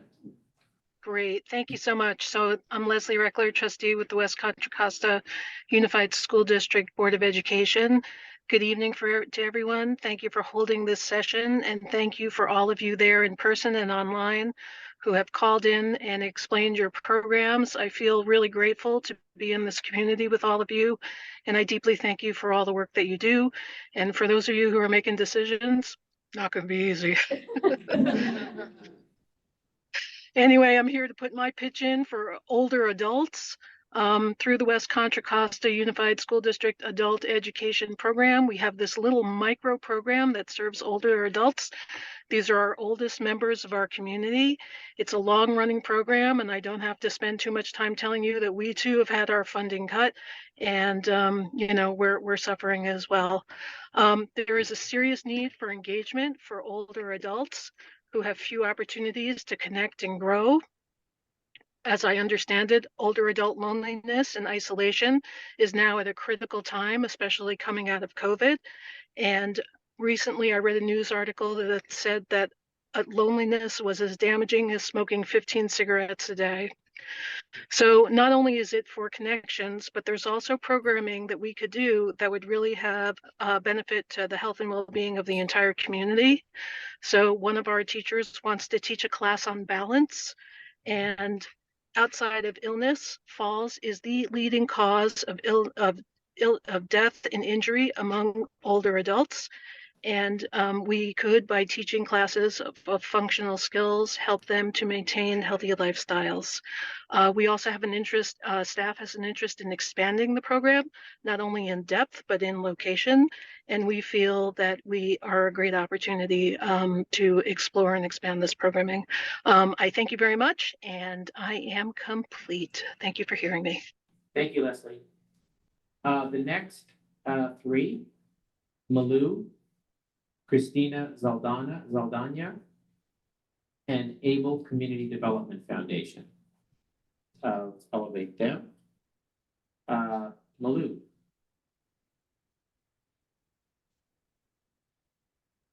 And then Christina Zaldana will elevate you. Malou? I couldn't hear you. Thank you. Sure. Good evening, everyone. Thank you for hosting this event. And there are a lot of worthy projects. And I just want to say, I'd like to speak on behalf of Contra Costa Animals and also our taxpayers. The Contra Costa Shelter Director made a decision to adopt capacity for care without presenting it to the Board of Supervisors first. Her decision to keep dogs and cats out of the shelter without providing adequate spay and neuter causing a population explosion, which we are all paying for now and will be in years to come. These policies and lack of spay-neuter services at our public shelter affects all taxpayers and our public safety. It is an emergency. Please allocate at least $2 million of Measure X funds to provide high volume, low cost, and no cost spay and neuter services at our county shelter. And please require our shelter director to hire additional veterinarians to provide these services at our county shelter, since this is the most cost-effective way to address the animal crisis. Her proposed voucher system and partnering with local nonprofits will not produce more appointments in our county, and it is not cost-effective. Contra Costa recently cut TNR, spay-neuter appointments of community cats in half, which means we will have approximately 4 billion with a B additional cats in our community within 9 years. This calculation is based on the commonly accepted statistic that 2 unaltered cats will produce over 11,600,000 cats in 9 years. This is information I've previously provided to the Board of Supervisors, and you can look on the Solano County Cat Tree. It shows you these statistics. Additionally, all Contra Costa dog and cat rescues are going outside our county for spay and neuter services at private vets. It's not sustainable. We are in a population explosion due to the 2 to 4 month wait for spay neuter at all county low-cost vet clinics. Even the low cost is 3 times pre-pandemic rates. If Lisa Kirk, for example, can only spay neuter 300 cats a year instead of 600, that's another 7 billion with a B cats in our community. Others typically do even higher volume spay neuter, such as Jelly's Place at 935 cats annually, plus dog. Thank you. Thanks. Thank you. Trying to keep 2 minutes. We need to get everybody in. Christina? Hi, everybody, everybody attending and everybody that's working on Measure X. Thank you so much for this time to hear our voices. I am Christina Zaldana from Rainbow Community Center. I'm the volunteer coordinator, and at one time I was managing the Kind Hearts Food Pantry. As my colleague Christopher Holden said earlier, we are the only LGBTQIA+ community center in all of Contra Costa County. I would hate to think of what would happen if we weren't there. As Christopher also mentioned, our mission, which is creating community and well-being in the LGBTQIA+ community, serving the marginalized. And so Rainbow recently facilitated a Kind Hearts Food Pantry, which I mentioned before, where we delivered fresh groceries to seniors, the immune compromised, and then just anyone that just plain needed food from the community. They have just stopped, and we were the only ones that were delivering food, the only ones. And they have just also stopped the food stamps program for some folks. And the number of folks that need food now is much, much more. Part of receiving this food is not only because of expenses, but also nutrition is a big result when people are eating their fresh veggies and fruits. We had to terminate the service due to budget restraints. We used to deliver to close to 30 recipients twice monthly, and we cannot do that now. The only thing that's left of the Kind Hearts Food Pantry are the Kind Hearts. The more we worry about funding, the less we are doing our jobs, which is to serve the marginalized in the LGBTQIA+ community. Please help us do our jobs. Thank you. Thank you. I see Sari from Able Community Development Foundation. Sorry. Yes, good evening. Thank you, Supervisor Joy. I am represent the Asian Pacific Coalition, which my foundation is serving as a fiscal sponsor. There's a couple of things that I want to ask the Metro Act committee to consider or to support. First is the plan or the idea that we want to do a comprehensive study of the state of health of the Asian Pacific Islander in the county, which represents about 17.9% or close to 200,000 people. And based on my understanding, the Metro Act is part the income or the money, the fund is coming out from the sales tax or whatever that the people approve, and this fund can generate about 120 million per year.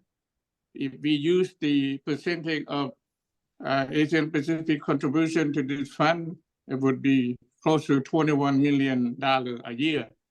And that we want to get the support or get some fund to do a comprehensive study of the state of health of the Asian Pacific Islander population in the county, because in the past, no one had done anything, had made any attempt to find out what's going on in the Asian Pacific Islander community.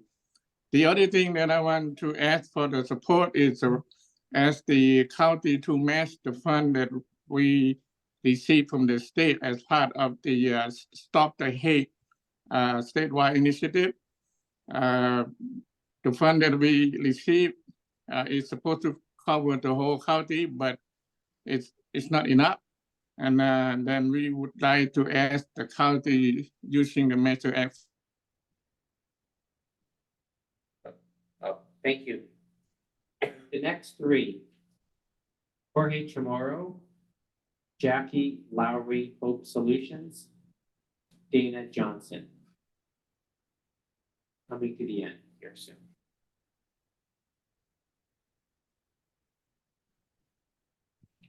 Hello, my name is Jorge Chamorro. I am with Rainbow Community Center. And before that, thank you very much for giving me the opportunity to speak today. I'm here on behalf of Rainbow Community Center, and I'm here to speak on our HIV prevention, our HIV department. I am the HIV prevention manager, and I work with the county, with all the cities in Contra Costa in preventing HIV and STIs. I work with educating our community members. We do weekly testing at the center.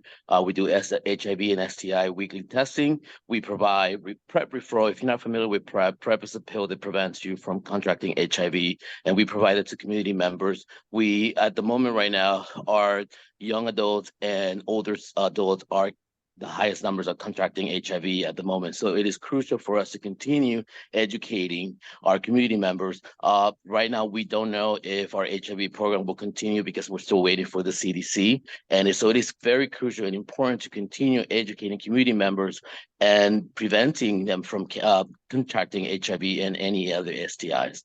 Thank you very much. Thank you. Dana Johnson. Good evening. Thank you to the Board of Supervisors for having this space, as well as the committee for allowing me to give my voice and hearing my voice. My name is Dana Johnson. My pronouns are they, them, theirs. I'm Director of Youth Housing over at Rainbow Community Center. You've heard a lot from my various colleagues about the services that Rainbow Community Center is providing, and I am here to just uplift that as well. Our youth housing program is doing some amazing things to help young folks that are transitional age to thrive. And we are hoping that we can get support from the Measure X funding to continue that. As you are aware, houselessness is really, really difficult. And the homeless population is very unserved in our county. And I'm just hoping that we can continue to get support on how we can better serve community.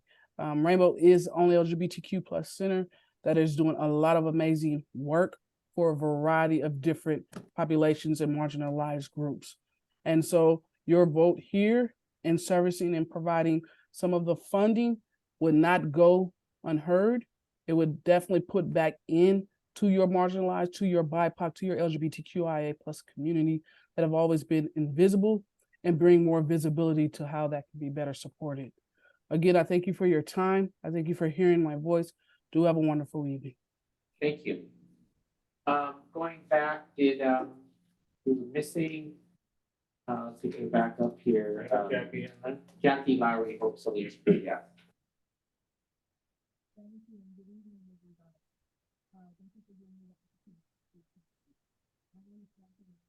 Jackie, we have you elevated. She's unmuted.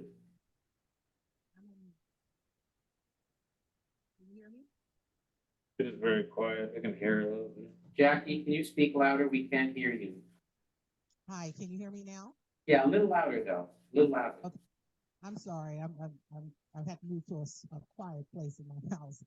Okay, I'll try to speak a little bit louder. Yeah. Thank you for giving me the opportunity to speak tonight. My name is Jacqueline Lowry. I'm with Reimagine Antioch, and I'm a rep housing consultant with Hope Solutions. Homelessness is a real issue. Can you speak a little louder? We heard you better for a while. Okay. Yeah. Homelessness is a real issue in Contra Costa County, and so is housing affordability for low-income families. It's a real issue. Measure X funds are vitally needed to help with both of them. Antioch needs shelters and we need wraparound services for those shelters. We also need affordable homes here. So let's use these funds to help housing insecurity and homelessness in our county. Thank you very much. Thank you. All right, the next three. Someone named T, Christian Aguirre, and Brad.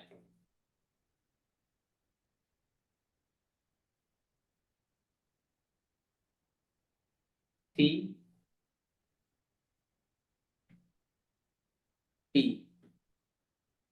Hello, That's everyone. Christian Aguirre, yes. Hi, John, Goya, and community advocates. Thank you for allowing me to speak tonight. My name is Christian Aguirre. I'm the new executive director of Rainbow Community Center. I'm on my 3rd month. I also started being part of Rainbow Community Center as a youth when I was 14, and that's what inspired me to continue serving my community. I went from a youth participant to a volunteer to an HIV prevention advocate, serving seniors, serving youth, unhoused people, training, you name it. And something that, I always noticed with Rainbow was that we struggle to find funding to continue our services, because when we talk about underrepresentation We heard you. around services that we provide, whether it's youth, housing. Oh, sorry. Is it good now? Yeah, we hear you. Yeah, so from youth to trainings to senior programming, family services, trainings, people living with HIV and unhoused youth, due to limited funding for LGBTQIA+ programming, we can rely on community members to donate while receiving their own services. We serve over 600 people a year in the community, and we've been doing it for 30 years. I also want to acknowledge that we serve all of the counties in Contra Costa, and we focus on serving people of color, which is an underrepresented community. We're also creating different services to make sure that all of our communities are being well served. And when we talk about underrepresentation, let's make sure that we focus on people of color, women, trans people, unhoused youth, undocumented, and uninsured people living in this county. Rainbow has had financially hardship since the beginning of time due to stigma and also due to COVID and houselessness that continues to happen. So I ask you to please. Thank you. T, someone named T? Hi, can you hear me? Yes. Hi, I'm a Central County resident, and thank you so much, Supervisor Joya and your staff, for posting this meeting on Nextdoor. That's where I saw it. And I'm not in your district, but I hope you don't mind if I speak today. All are welcome. I saw on Nextdoor in the last couple of weeks some begging from the animal services director to adopt animals and to volunteer at the animal shelter. And I'm going to try to volunteer because it sounds like they need a lot of help. And that is a county department, and it seems like they don't have enough funding for veterinarians and spay and neutering. But I don't know the details. But what I do want to say is I don't think 2 million is enough. I checked your priorities for 2021 and 2022 for Measure X. I didn't see any allocations for animal services. So I would like to propose that you allocate $10 million for 2024 for animal services. Thank you. Thank you. Let's see here. Jonathan Lee. We have to elevate them first. Okay, I think we're going back. So Jonathan Lee, Glorabel Pastrana, and JJ. Oh, am I going first? If it works, yes. This is my son Sean, 6 months old. Hello, good evening. I'm Jonathan Lee. I live in Clayton. I've been here for 2.5 years. I'm the board president of the Rainbow Community Center. We're a family of 2 dads and 2 adopted sons. This is our new addition. Unfortunately, I have experienced homophobia in our county. So having this center is critically important for members like me. The Rainbow Community Center serves all of Contra Costa County and is the only LGBTQIA center around. We serve youth, seniors, and everyone in between. We provide and develop a community for people who are disowned, abandoned, alienated, and isolated because of their sexuality. I have met many people, youth and adults, who credit Rainbow with saving their lives when they were in need of support. In their spirit of equity, I humbly ask the board to make a significant investment so Rainbow can continue its life-saving work. Thank you. Thank you from baby. Thank you very much. Both of you, right? So let's see here, we have Floribel and then JJ. Hello, my name is Glorabel Pastrana. I am with Rubicon Programs as the Business Service Manager. And I come to say, first of all, thank you for all of the work of every single person that is on this call today. It is important work that is obviously never ending and underfunded at times. So what I would like to say is I would like to ask for support in our programs in which we provide stability and removal of barriers to employment. We create pathways to employment for those that are underserved and marginalized in our communities by providing various forms of programs that are accessible. For example, WIOA for training and employment, as well as our community-based programs, which provides supportive services for those that are in the most dire need. So what I would like to promote Rubicon Programs as receiving additional funding in the light of transitional employment, creating additional pathways to employment, providing supportive services for smaller and mid-sized businesses in our community so that they can hire those that are local to them. That's all my share. I really didn't have anything very prepared, so I just wanted to at least get this out there because I feel very passionate and I think it's very important. There's so much opportunity out there. It's just the resources are needed. So thank you. Thank you. Is it JJ? Hi, yes. Can you all hear me? Yes. Great. Well, thank you all so much for tonight. It's been interesting just hearing all of you and all the work that you're doing. So thank you for that. I'm JJ with Lifelong Medical Care as one of their health promoter project specialists with community health centers all over the Bay Area. We primarily serve low-income, underinsured, and underrepresented youth, adults, women, seniors, and families by connecting our patients with doctors, insurance, and other healthcare resources. With Black and Brown communities being impacted by climate-related illnesses and industrial pollution, I'm here to advocate for our asthma home visiting program. Through our program, we help patients who have visited our urgent care centers for asthma attacks, connecting them with health promoters who help assess their triggers and reduce them through health education during home visits.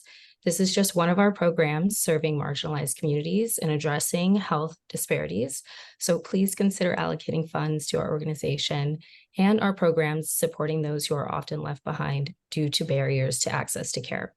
Thank you all so much for your time again and for your work to uplift marginalized communities. I hope you all have a safe and wonderful weekend. Thank you. It looks like the last hand up is Brad, who's been up before, but Yeah, it's declined a couple of times. But okay, Brad, are you ready? Your hand is up and we'll elevate you. I'll have to accept the invitation. Accept the invitation to be promoted to panelist. I don't think you've accepted the invitation.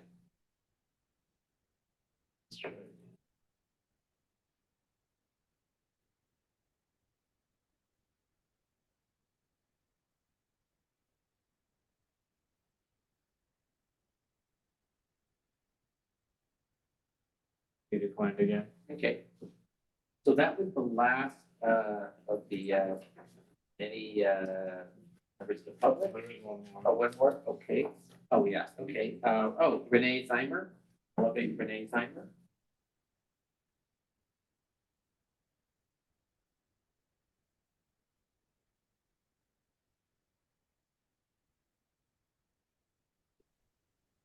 Good evening. Let me show my face. Hi, everyone. My name is Renee Zeimer, and I'm the chair of the Economic Opportunity Council. which is the community action agency for Contra Costa County.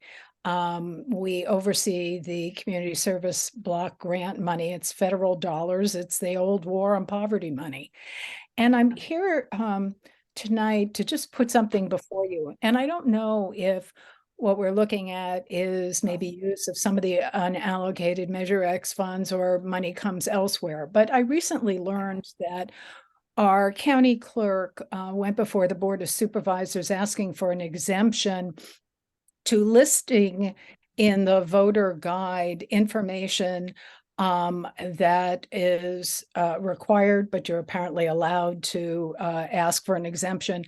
But anyway, what is added to the voter guide is who really supports and opposes ballot measures. And 79% of voters say that's really important when they're voting, and yet only 20% or 21% of voters are very confident that they know who's really behind important ballot measures. And I want to say the reason why this is so important is because often low-income folks are disenfranchised. They don't feel that voting is something that their vote really matters at all. And they often find it when they try. It's often confusing and overwhelming. And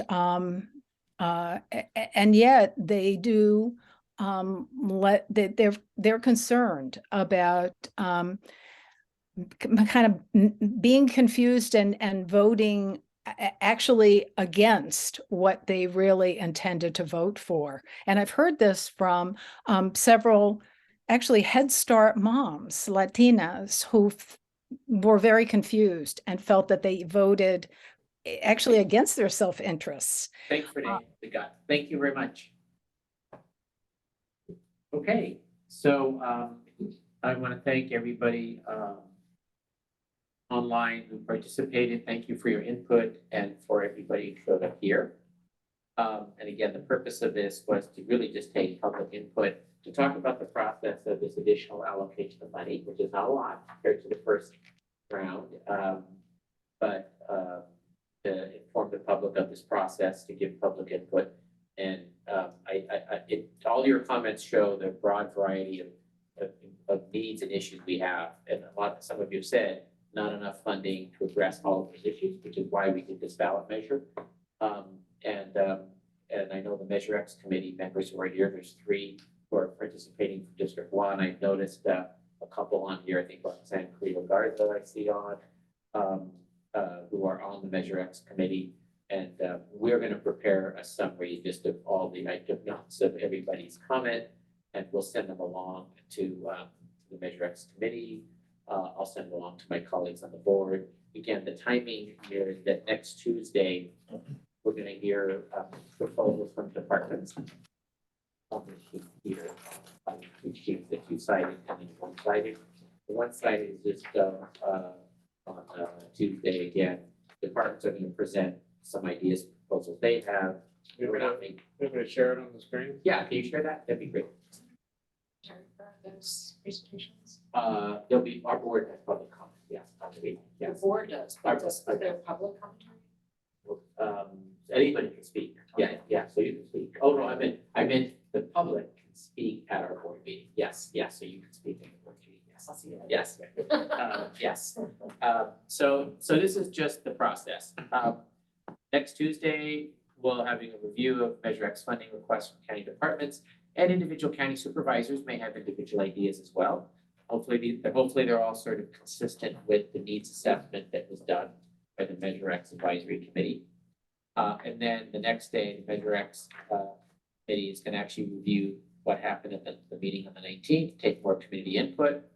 On Wednesday, the 18th, the Measure X Community Advisory Board will finalize the criterion process about how we're going to prioritize funding. Scroll up here. Tuesday, the 7th is a big meeting in the morning and afternoon.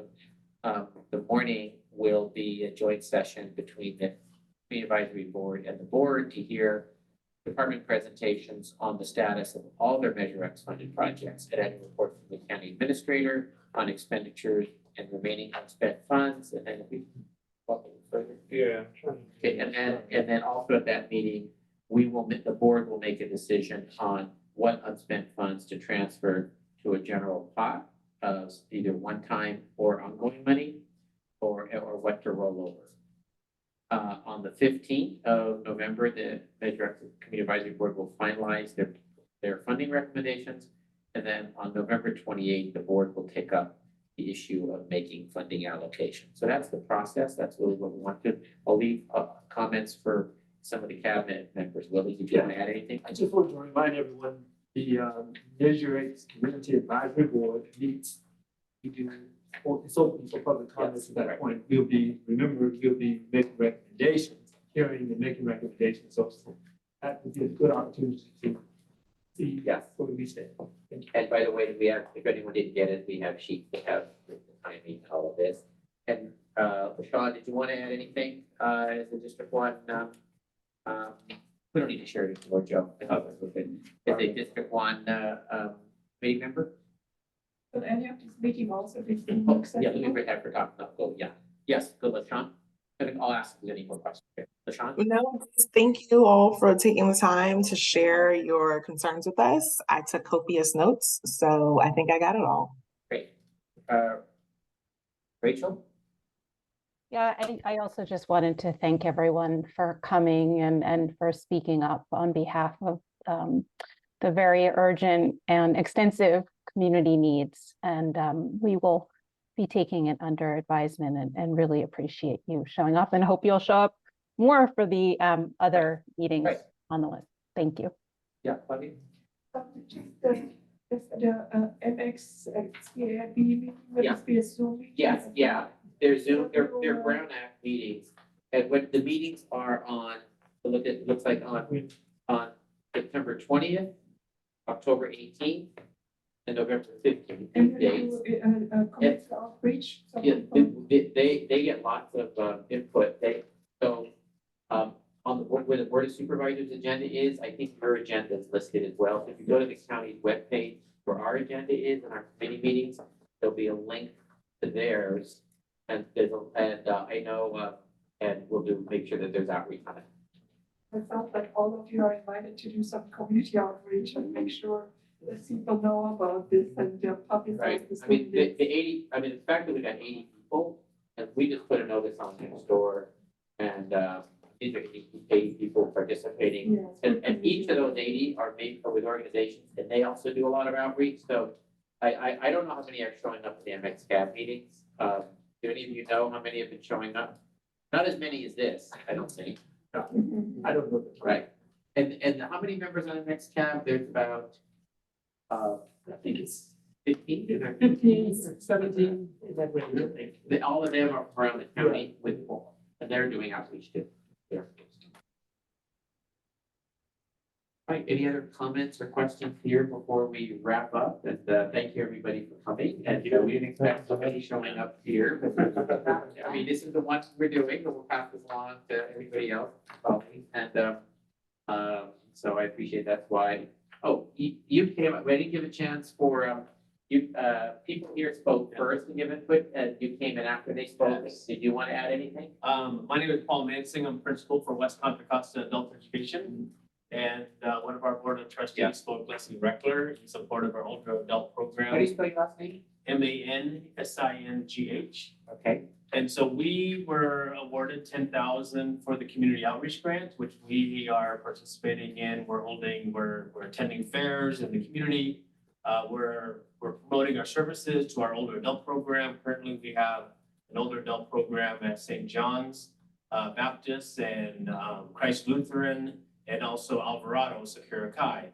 So overall, probably about 250 to 300 older adults in the program.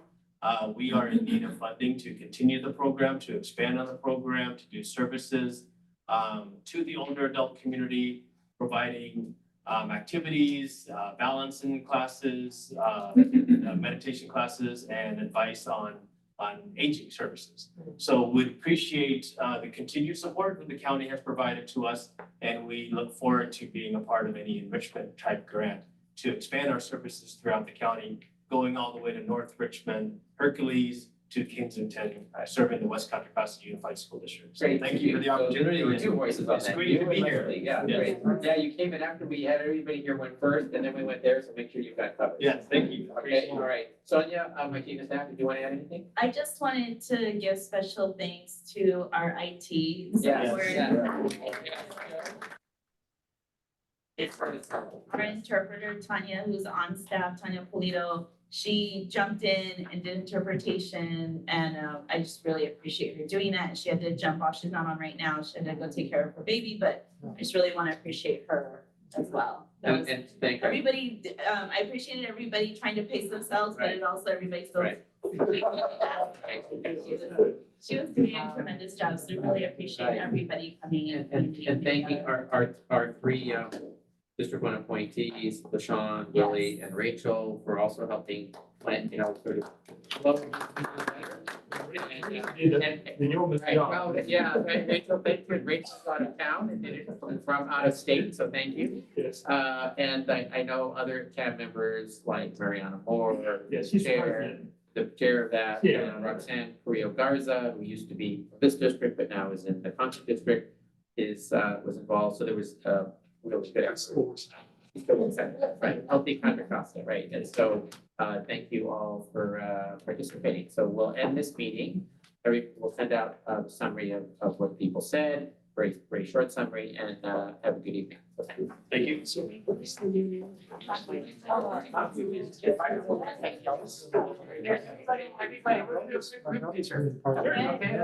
Stand back. Oh, everybody sit down. Good job. Yeah. I'm not. We're gonna quick, quick, quick,